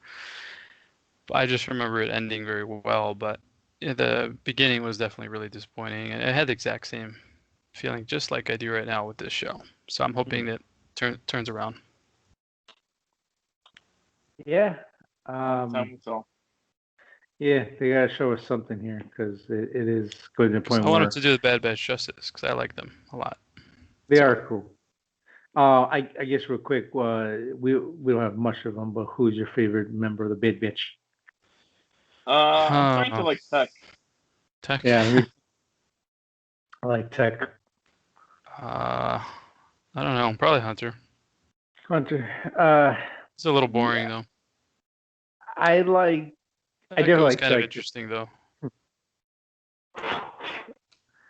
Echo, yeah, I like Echo because he seems like the most level-headed of the group, and it's kind of like, this is weird, right? He's like, he's like the normal one in the group, so he's putting shit out there. Crosshair might be more interesting because he's conflicted about what he's doing, and we didn't see Crosshair in this one. Yeah, there was no 2 episodes now. 2 episodes that we didn't see Crosshair, or he was in the last one. He was in the last one, I think. Yeah, he was. One, yeah, because he's the first one to me wearing the stormtrooper outfit. Yeah, right. Or stormtrooper outfit. Yeah. Yes. But I think Tech is my favorite just because he's funny. He's so direct. He's like, well, this is knowledge, obviously. Duh, stupid.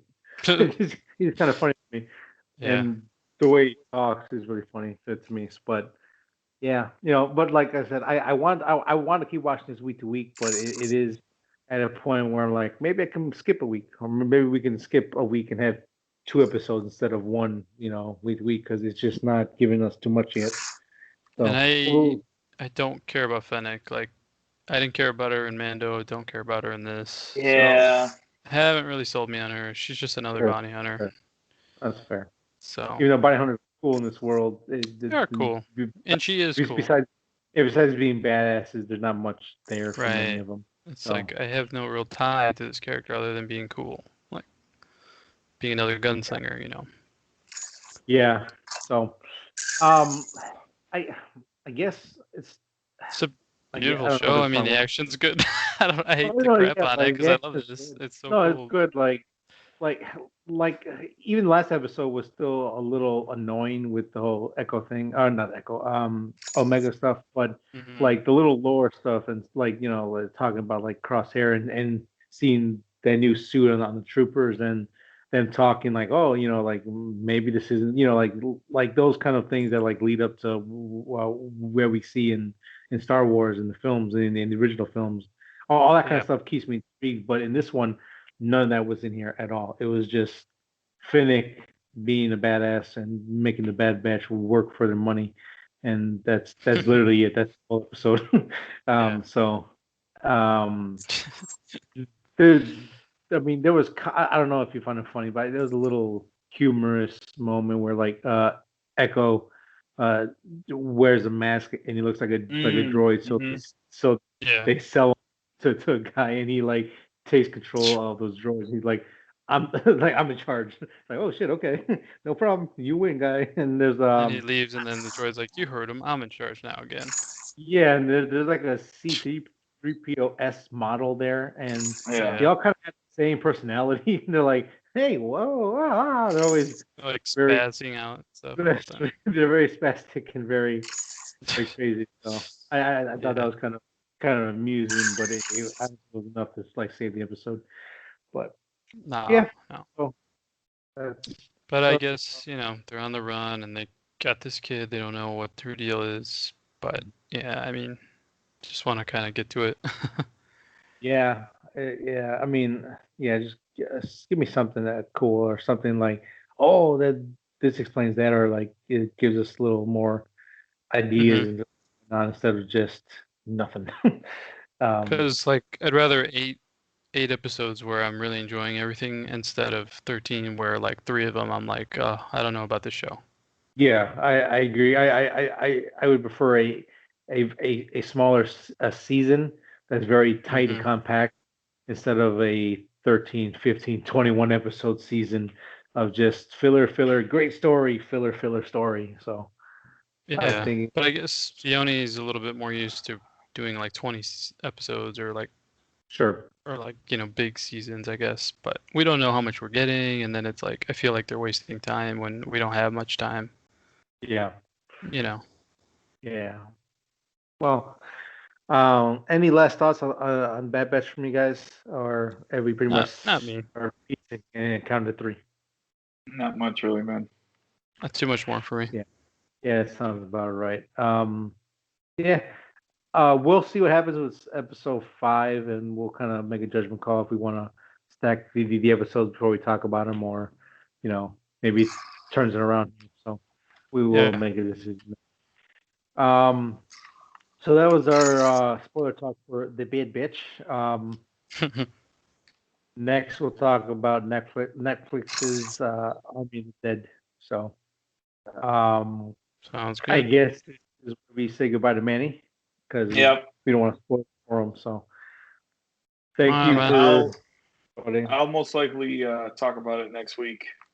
All right, sounds good. Well, so we'll see what actually happens with it. All right, guys. All right, man. Yeah. Take it easy. Take it easy. Check out the movie. And all right, man. So we are down to 2 nerds on a Sunday talking about Army of the Dead. So Zack Snyder's Army of the Dead. What do you think? Yeah, I think you and me were pretty hyped to watch this, and you were probably gonna go to theater, or you wanted to go to theater. Did you? Yeah. No, I didn't. I got to work at like 2 in the morning, and I knocked out. I didn't wake up until like 11:30. I'm like, oh, the movie starts in half an hour. I ain't gonna make it. Yeah, I know, right? I think this would have been a good one to see in theaters. Oh yeah, this is made for the theaters. It's pretty. It's beautiful. I mean, like the colors and the cinematography I thought was interesting. A lot of shallow depth of field, which sometimes is awkward, but I think he fell in love with like a camera or a lens, so he really wanted to use it. Well, I mean, like, so off the bat, I love this movie. I'm not gonna try to hide it or I love it. Yeah, like play coy at all. I really enjoyed this movie. Right off the bat. I was surprised how much I enjoyed it. Yeah.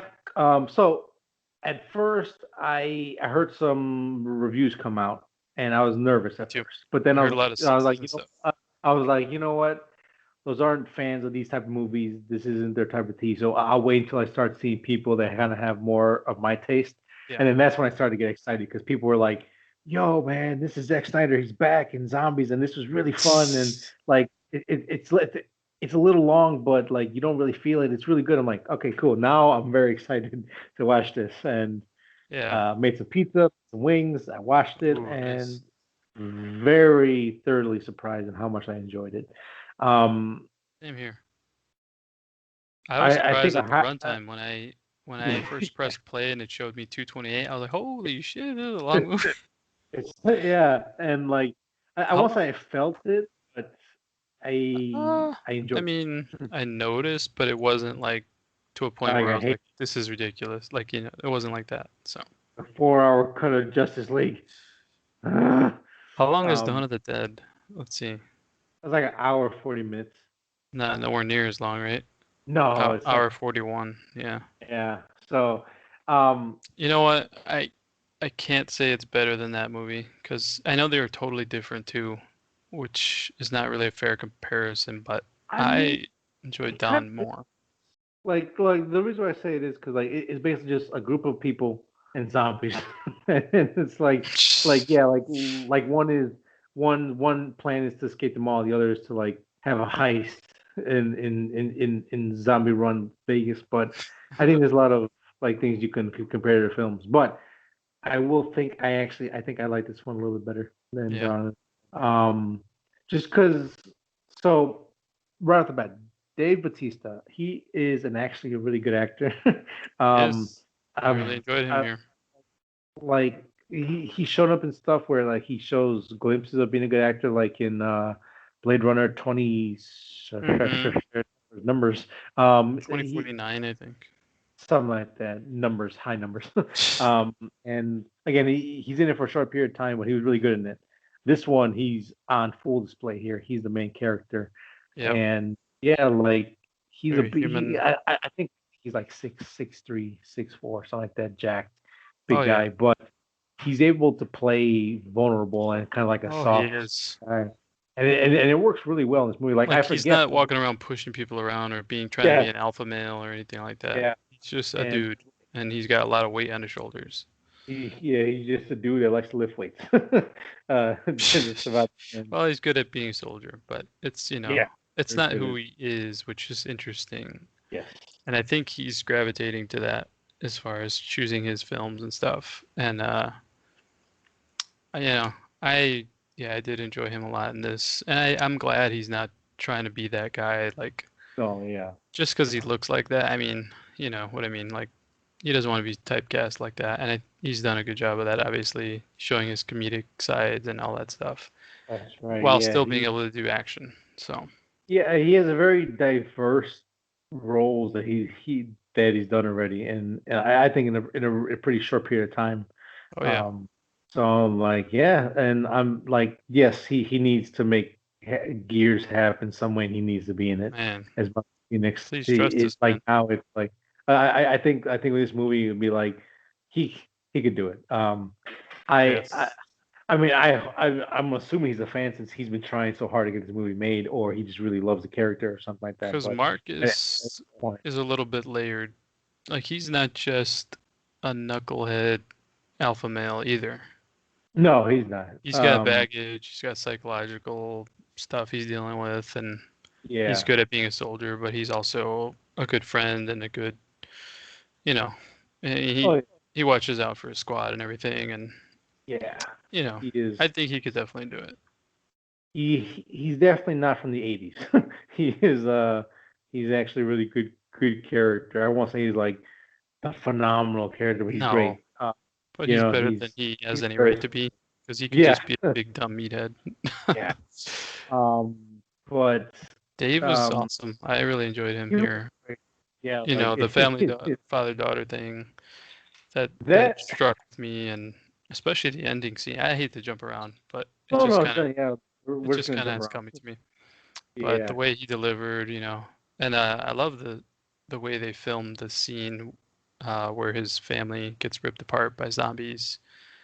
Um, yeah, where you know he has to put down his wife, and yeah, just the way they shot it was really cool. Like it was extremely shallow, depth of field, really close up, yeah. and you know, I felt it. I thought it was pretty cool, and you know, his performance was great, and you could see why he is the way he is now, and you know, Mhm. Yeah, stuff like that. So yeah, and I mean, like not only that, like his like a big member of his team dies like as they're boarding up the wall. She's like right there, and they had to slam the yeah, the border the wall or wall whatever. like like right on top of her. He's like no, it's like I shit. love the intro. Like That it was was great. just such a great way to tell a lot of things in an entertaining but dramatic but like engaging way and in a quick way. Like they kind of just got it all out of the way. They're like, there's all these guys, they've already been through all this stuff, all these things have already happened. Yeah, It was kind of cool. I liked it. it was really cool.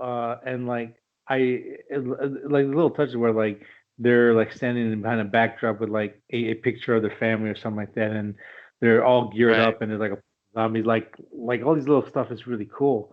Hmm. It felt it had a very Zombieland-esque kind of feel to it of like, hey, this is like this happening really fast, but it looks really cool. And again, like there's certain things Zack Snyder should not direct. There's actually a lot of things he shouldn't touch as a director, but his love for slow motion really works in horror because we get to see those zombie kills, and it looks really fucking good in slow motion. Oh yeah, man. The final headshot was awesome. Yeah, it was cool. Great exit chamber and the exploding head. There were some great effects in this. Yeah. I don't know how much was practical versus Dawn. I think Dawn was a lot more, but he didn't have what he had for that. Like, I don't think he had the clout to get the budget for Dawn that he does now. Yeah, because this one, I think it was about 90 million. Like 90 mil? Yeah, 90 mil. You can see it too. The quality shines through. I mean, I was impressed by a lot of the shots. And this is what I like about Zack Snyder as a filmmaker. He definitely used a lot of that money on like practical effects, on building the actual sets, and like the backdrops is CGI, but those cars are real. Those slot machines, they were behind the scenes. Real. I saw some of it, yeah. Yeah, I was watching it was like it. Really cool. Yeah, and like they said like they drove like real rubble, like 3,000 pounds of rubble, and like literally 40,000 pieces of clothing were tattered and bloodied. Yeah. And like, tons of extras, and you're saying real casino pieces, and dude, it's really impressive what they did. Yeah. Yeah. So, since we're at this point, we're just bouncing around talking about things. Yeah. Stuff. The main zombie guy, his name is Zeus. I absolutely love him as a bad guy. He's awesome. Is that a freaking zombie wearing a freaking cape? And a ballistic helmet, shield, and like a spear. Yeah, cool. And he has an undead horse. Yes. Rides around. A tiger. Pet zombie tiger. Yeah. It's just so cool. So from the trailer, I kind of had an idea what it was gonna be, but it's confirmed. Like basically, either this guy was made or they stumbled onto something by accident, and they want to basically control an army of undead soldiers, which I think in hindsight is really evil but smart. Like if you can control the horde, you can take down a city in a matter of hours. Yeah. It's be able to control the world. Like they kind of touch on it. They're like, this is better than a nuke. Like, this is like an ultimate power that somebody would have. Which I think is true, because the number of stuff that happens around people, they just don't notice. They're not going to notice like an apartment building taken over by zombies. They're just not going to notice until it's too late. They're just not going to give a shit. So they run out of Doritos and they have to go to 7-Eleven real quick. Oh no, Mountain Dew! We got to get more. What's that guy's deal? Oh, he's just weird. Don't worry about it. And again, like the world building in here is really cool. Where the girl who's in the camp that joins the group, she goes, these guys are different. Like these are hybrid. They're faster. They're quicker. And she kind of she pieces together how their world works. Like Zeus. It's like Zeus is the patient zero that infects people, and if he bites you, you become one of those like alpha males, like not male, but alpha zombies, right? That are very like smart, alpha predator or whatever. Yeah, and the fact that he has like a plan and he has thought process and he's super strong, it's awesome. Oh yeah, he's a great. They listen to him, like he has control over his horde, and they won't make a move without him. No. Like they're like, even if there's a meal right in front of them, they won't eat it unless he says so. Yeah, because that Zeus's kill. You do not touch that. I like that character, the concept of her, the coyote. Yeah, thought that was really cool. Like how she smuggles in and out of the zone, the danger zone and all that stuff. Yeah. Danger zone. It seemed a little too easy to get in and out of the, the quarantine area. So at first I was like, this is stupid. It's just a piece of board. I know. I was like, here, just open this door. You're in. But as soon as she walks out, she goes, "Yeah, all the slow guys are dead, and they don't like they're basically They're like they're no sun-baked, like yeah, no, they're sun-baked, or they're like all dumbasses are dead." they have no food. Yeah. And it's like the only ones we have to worry about are those bastards, and they kind of stay to themselves pretty much. They don't Yeah. go out of their own little territory, which is like okay, it's like a nice little truce, and the fact that like you can make deals with them to like stay in the area or like only go so like far. offer tribute and stuff. Really cool. I'm like, Yeah. this is so this is why I was excited because like this is where Zack Snyder shines at like horror or like this kind of world. He had so much fun, and it shines through, man. Yes. Granted, Sucker Punch, I don't even get me started in that movie, but like this stuff is fantastic. I'm really very good. more excited. Like and it's such a shift from Dawn. He could have done another similar thing, but this is like so different, yet still related because of the zombies. But it's not the style and just everything about it is totally different. Yeah, I mean, I won't say he's going to rejuvenate the zombie genre. I don't think so. No. At this point, it's very out, but kind of like westerns, like every now and then, like this one, like a really good one would just pop out of nowhere and just take it. But we're gonna get a lot of shitty zombies before this. We'll get a lot of bad zombie movies after this. But this does something different with zombies, and it gives us something new to like be invested in. It's very cool. And another thing I really enjoyed was the team itself. They didn't really know it like they did like they were kind of like from like as soon as he came up to him, hey, I'll pay you money to do this. I'm in. Let's go. And like they never like in these type of films where like like a team doesn't know each other, they start to turn on each other, they start to question what's going on, whatever, and like, oh, I should be in charge. No, I should be in charge. It doesn't happen here. Yeah. They're like they're paying us. What you're doing? Let's go. Like, we just want money. Yeah. Yeah. It was really cool to see, and it's a ragtag group, and it quickly spirals though because it's like, oh, now the handlers or the guy who gives the job, he wants his guy to come, and then this lady like randomly invites somebody for an unknown reason, and then the daughter gone. It's like, holy shit, you guys are so fucked. Yeah, you're never gonna do this mission. No, and everybody's got a different mission. Nobody's on the same page. Yeah, and it's like, damn, that sucks because like a character that I like just because she's a badass bitch she knows how to use guns and stuff like that. I think her name was Chamber, and she's the first one to die because of the head of security screws her over, but she goes out like a boss though. That was cool. That was an awesome scene. What was weird though is she raised her hand when they asked if anybody has never killed a zombie. Yeah. So I don't understand that, like how she became so awesome. Well, I mean, so again, I it's not even a complaint. It's just like no.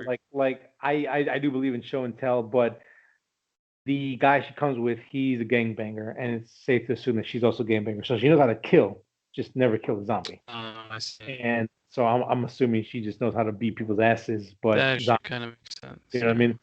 Because he can kill zombies no problem too. It's just one of those things where like they just never killed a zombie. Okay, gotcha. Yeah, that actually makes more sense. Yeah, but her scene was really cool, and that was pretty early on. Cool. And it was like it was intense because this and like she and hibernating zombies. Yeah, that was there's another little thing that they brought in with zombies, like they hibernate. It's like that makes sense because they're starving basically. So they can't. Yeah, so it's like the scene out of like Silent Hill or I Am Legend. I Am Legend. Really tense because like at any second it can just go bad really fast. and little things are happening like she has to kill a zombie to get by, and then her arm is on a pan and like stuff like that. Yeah, that was awesome. Yeah. The only thing I would say I wasn't a fan of the movie itself was the daughter at first and their story because it was so cliche. And I again like it's cliche because we actually know you may actually know people like this in real life where like something happens and they're just disassociated from their family and it's like Mm-hmm. they try but they don't really try to get together because they assume the other person doesn't want to and then that person assumes so they never bother to talk it out. But I that was impactful at the end of her Oh yeah. and her dad. I was like, okay, you kind of got me, but Yep. and like one and the thing that like I understand that you can have a smart character in a movie, but you have to have him do dumb things to have a movie. um, so like at the end where Dave Bautista, they're in the ship or they're in the helicopter, they're ready to go, but they stand there, him and daughter stairs to look at each other. Talking and stuff. Like, we did it. It's like Zeus is right behind you. You're You fucking idiots. I it's know. like It was like, it's yeah. like oh, damn it. But Or they again, stood there telling a joke with the pilot, and I'm like, yeah, guys, come on. it's something I've had to wrap my brain around of like you have the smartest character in the world, but they have to do stupid shit to have a movie. Otherwise, don't have a movie. So Well, it's like, yeah. I mean, if you nitpick enough, you could be like, oh, when he cut off the head, he could have just left right then and there, and the movie's over. Like, that was, But it's not that kind of movie though, in my no, opinion. It's no, just it's more not. of, it's more about the fun of it, I think. Even though they do try to be very serious, but it's still overall supposed to be fun, I think. Oh no, yeah, this is definitely a spectacle film. Like I they shoehorn like the border and the camp and the children all that kind of stuff of what's going on now. They try to Yeah. make they try to like I won't say shoehorn the love interest story in there, but like Mm, they they do it specifically to have that shock value when she gets her head like turned around and that was snaps. pretty cool. So yeah, like it caught Like, me off guard, but I'm like, oh okay, like where are you doing with this? Why are you giving me this stupid story? Oh, that's why. Shit, that's because cool. you're gonna kill her. Yeah. Yeah, I'm like, and going back to what I said about Donald dead, he don't want no one to be happy in his movies. Oh, I know, no one right? gets means no one Not gets really. happy. um, I like when they all had to fight the evolved ones, the alpha ones in yeah, the like in the vault where Dave is like trying to slash him and like doing all these yeah, fancy moves. He can't do shit. yeah. They're just too damn good. hmm That sucks. And then the yeah. tiger mauling. That was really cool. Oh, it was. Uh, Brutal.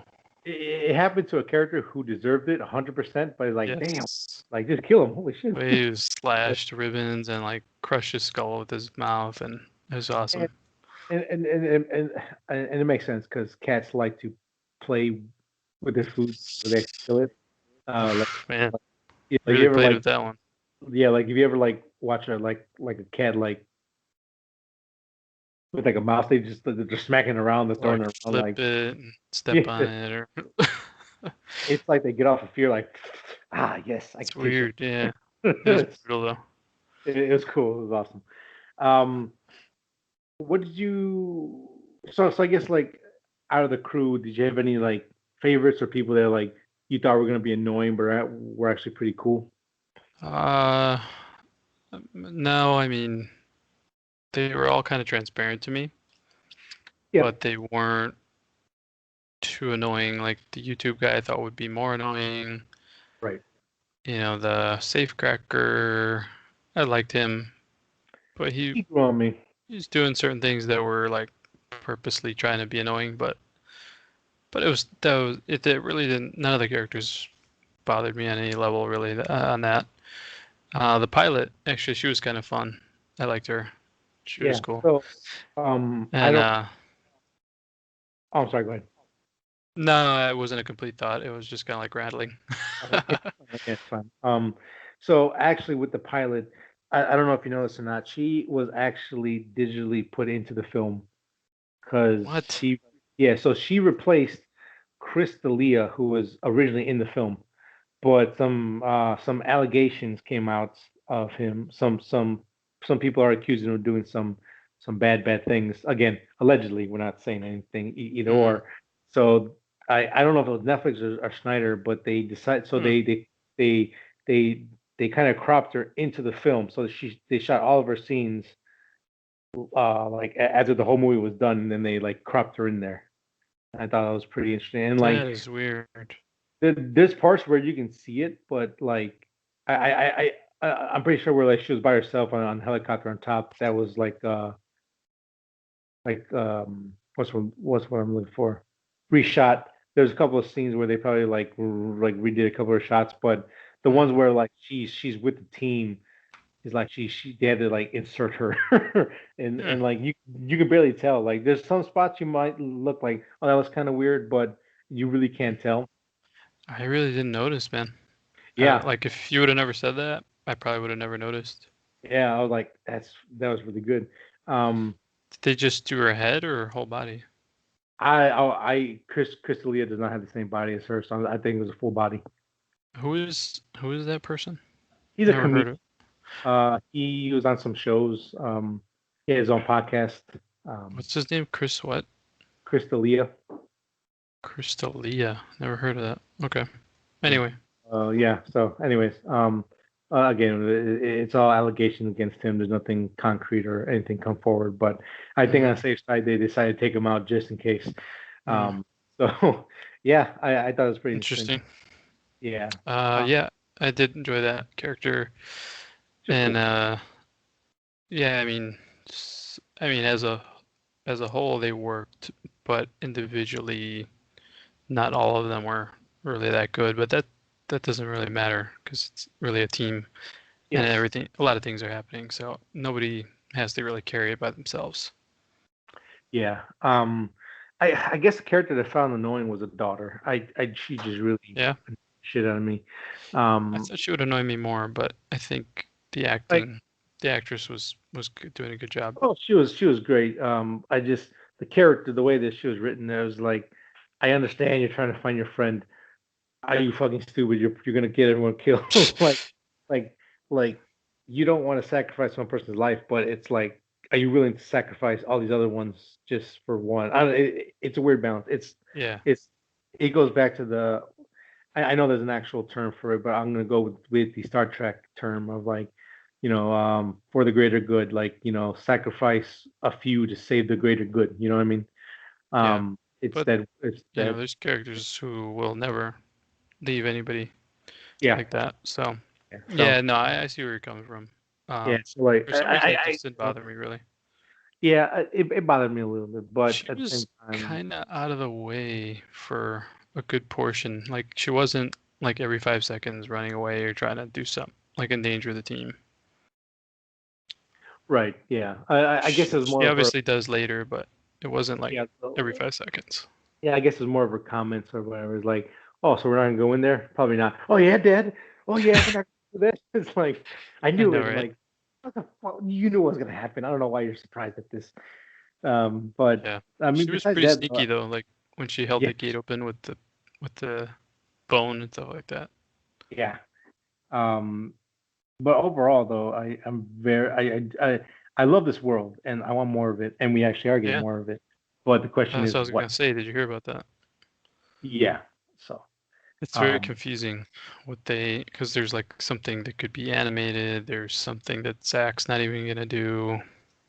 Yeah, there's gonna be a prequel, an animation, and maybe a sequel because there's two endings. You have the actual ending with Dave Bautista and his daughter to have their moments while they go through that, very hard decision the daughter has to do really quick, and then I guess we'll call it a stinger. It's not a stinger, but it's like it sets up for more movies possibly. One character survives through the nuking of Vegas. We forgot to mention the plot of the movie, but I guess really quick. There's this hotel owner that wants to get $200 million out of his safe from his casino in Vegas, and he hires Dave Bautista to put a team together to get it out because the government, instead of just dealing with the wall and the zombies, they're going to drop a small nuke on Vegas and wipe it off the map and kill all the zombies in it. So the team has so many days and hours to get in and get out. Yeah. And that's really all you need to know. It's a heist film with zombies in Las Vegas. Great combination. So one of the characters actually they use it really well. That setting. They do. Yeah.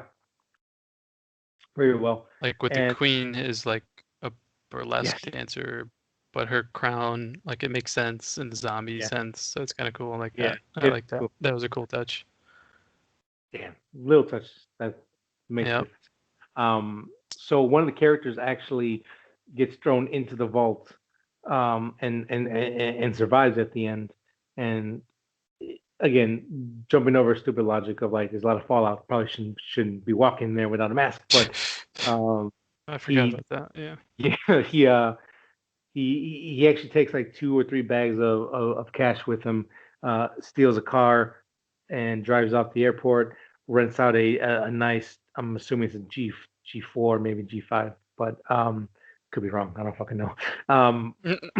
And he's celebrating, he's celebrating with 2 beautiful blonde chicks. I go, yeah, we survived, we did it, yeah. And then he starts feeling weird, and then he goes to the bathroom and realizes he got bit like on the side of his body. And he's like, oh fuck. And so now we have a possible lead into a sequel if they decide to do a sequel. And they're about to land in Mexico City or something like that. Yes. Yeah. It's like, oh yeah, sure. Bring us out to the border. Why not? Actually, that'd be really cool if they do it like on Day of the Dead, so they're all painted up, and when it comes zombies, that'd be really fun. Cool. That's cool. And also, that'd be really fun. Cool. Yeah. But what's weird is that the prequel, the name is Army of Thieves, which is really weird. Yeah. And the Safecracker guy is the one who actually starred and I believe directed, if I'm not mistaken. I heard that. Yeah. And it's supposed to come out later this year. Yeah, that one's really weird to me. It's very confusing. Really weird, yeah.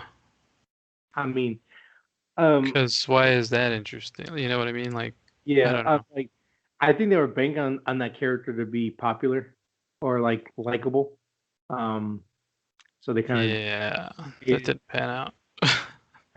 I mean, he did grow bad. him. I mean, no, he definitely grew him because he was like the normal guy in the situation. Like there's a zombie, you scream because like you don't want a zombie. That's fucking weird. And like he's very normal thrown in this like situation. He's not a great gunfighter or anything like that. So no, he's there for one purpose: keep him alive to get us in that vault. That's it. Yeah. Do not let everyone else is expendable, and like the pilot and him are the most important. Do not fuck it up. Yeah. Exactly. So, and we can go off the logic. We'll probably cover that. Kind of like they said in Fast and Furious 5 is like we had a life before you met us. That's all you need to know. So like maybe he's done some crazy heists in the past. Maybe not with zombies, but he's done some crazy heists in the past, whatever. Yeah. And that might be interesting to see. I mean, in heist films in general, I like them, but it is a weird character to choose for a prequel. It is. I mean, in general, it's weird because like we already kind of got a prequel in the first 15 minutes. Like we kind of understand what happened. Mm-hmm. You know what I mean? Like we kind of got everything we needed. I would definitely prefer more sequels than anything else, but I'm not in charge. So well, yeah. But that's all very strange to me. I don't know. Yeah. They better not screw it up. Yeah, because I think they have something interesting here. Oh, they have an opportunity for Netflix to actually have their first like franchise on their hands. Because I think they wanted that with Bright, and that didn't pan out too well. It did best. Unfortunately. Yeah, unfortunately. Again, I still like the movie a lot, but it is not worth $100 million and to spend all that money on that movie. I mean, it was just to pay stars, so and Army of Dead, they really have a chance of doing something really cool here. So what sucks is that Batista's dead, so it's like I don't know. Like a lot of my enthusiasm goes out the window with him. I totally get that. I would definitely. I mean, if anything you were to do, at least give us a prequel of that, like more of the the initial zombie wars, ordering and stuff, right? Yeah, like again, like we saw it, but to see it expanded in a longer form would be kind of cool. And I think the action would be just as great, if not better. Even like one of the reporters says that this is gonna get us closer to ending the zombie wars or something like that. So there's stuff there, but there's stuff there. It's just why the safecracker? I don't know. I don't know. I really don't. Yeah, I don't. Then one of them's animated. It's like you're really just disjointing this like right from the start. The animation one could be interesting. I mean, I'm just guessing maybe it's a Zeus prequel of how he gets made, and maybe it's more animated. Cool. Again, this is all speculation on my part. Sure, this isn't actual news, but that'd be kind of cool to see like that in animation form, or maybe what they can do with the animation is like stories from Vegas of like different characters going through the process when the initial outbreak started to happen. So we can follow a security guard or follow a waitress while it's going on, and we can follow these different stories in Vegas and put it in animation form. I think that'd be cool. So again, like there's opportunity here, and don't fuck it up. Really can't do that. It's so like unclear what they're. I guess I know that they can't just. The things are probably not really greenlit yet and stuff, but at the same time, like, be a little more clear. I don't know. Yeah, because I mean, like this, I think they made this movie a couple years ago, or like they, or it's been in talks for a while. It just they never got around to it, and they finally pulled the trigger. And I'm like, yeah, you have a winner in your hands. Don't fuck it up. I keep saying it. Don't fuck it up. It's like. I hope people take to this movie though. Like, give it a lot of praise and stuff. It is number one, and I think that's sort of easy to do. Like every Netflix original is always like number one right away. So it doesn't necessarily mean it's the best thing out there, but I just hope it gets praise. Yeah, I think this has the best chance because I think Love, Death and Robots came in on number 3 on their top 10 in the first week. I think late last week it was already number 10, and I think now it's completely gone. Yeah, so and that I could do a whole nother episode of Netflix and stuff like that, but I just again like Netflix has a win here, I think personally. I think fans will like it more than the critics and stuff like that in general. Yeah, I think so too. And they had to consider maybe taking it to theaters longer than just a weekend before it hits streaming services. I think they need to make it a spectacle because, again, they try to cram some things in, but this is a popcorn movie. This is something that's fun to watch. And there's a video I saw, and I'll send you the link whenever I get a chance. Why movies are kind of bad now, or why big budget movies are not as popular as they were, is because people are trying to cram politics and their own stances and biases into the films, and it bogs down these big things that are meant to be entertaining. That's why we have like indie films and like smaller films to tell those stories. Like I love now everybody wants to like add to every single movie kind of thing. Yeah, and it's like I love the indie scene. I love it. There's a lot of great stories. It has a very near dear thing to my heart, but I also love John Wick and Extraction, something that is just pure entertainment that is awesome and well done. And this is well done and it's great action. And it does pull the heartstrings a little bit. I won't say it's like a tearjerker, but it does everything well. Yeah. So make it more fun. That's all you got to do. I can praise this movie all day, but do we have any final thoughts on this movie? Maybe give me your rating for it, and then we'll kind of sign off.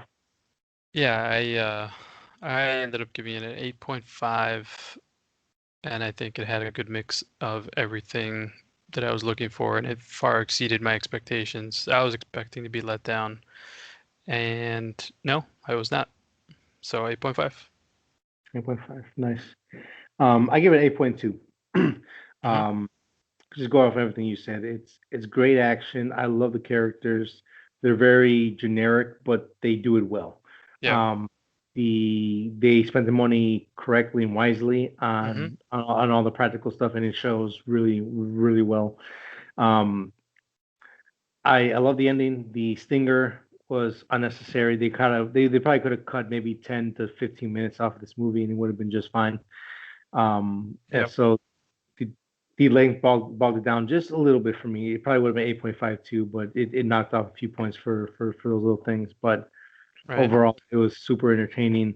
I was very hyped, and I think it lived up to my personal. It was very good. So, yeah, 8.2. Feels good when things live up to hype, which doesn't happen a lot anymore. It does, because things have been kind of falling flat a little bit. Yeah, they really have. So, yeah, man. Movie quality in general has been pretty low for a while, and we know why. But at the same time, it's like, I don't know. The good is, I don't know. There's been more good this year, but it's funny because if you look what came out this year, nothing really's come out this year. Well, Godzilla vs Kong was good, and I guess not much has come out, but I'm glad this lived up to what we wanted. This year will probably be the top 5, not top 10, because there ain't shit coming out. It's already happened for the year almost. But we're gonna get more, we'll get more with Disney theaters stuff. being a little bit more open now, but we'll see. We'll see. Yeah. So I think we're gonna end it there, guys. Thank you for listening to another episode of Three Nerds on a Sunday. Let's go ahead and do my whole little shtick here. If you wish to listen to the audio portion of the podcast, head over to Spotify, Apple Podcast, and any podcasting app of your choosing. If you wish to watch the video portion of the podcast, head over to youtube.com. I don't know why I had to add .com. Search Three Nerds on a Sunday. We're still the first one to come up. Find us on Facebook. That's where we'll drop the information when the episode drops. Sunday, always. Times vary, but always Sunday. And follow us on Instagram. We are on Three Nerds on a Sunday. We post little things in there, little quick thoughts on trailers, or like we'll tease what's coming up on the next episode of Three Nerds on a Sunday. And that is it, guys. Thank you again for listening. We really do appreciate it. I will keep fighting to get more views, so Shudder can be sponsored for at least one episode. Not that they haven't.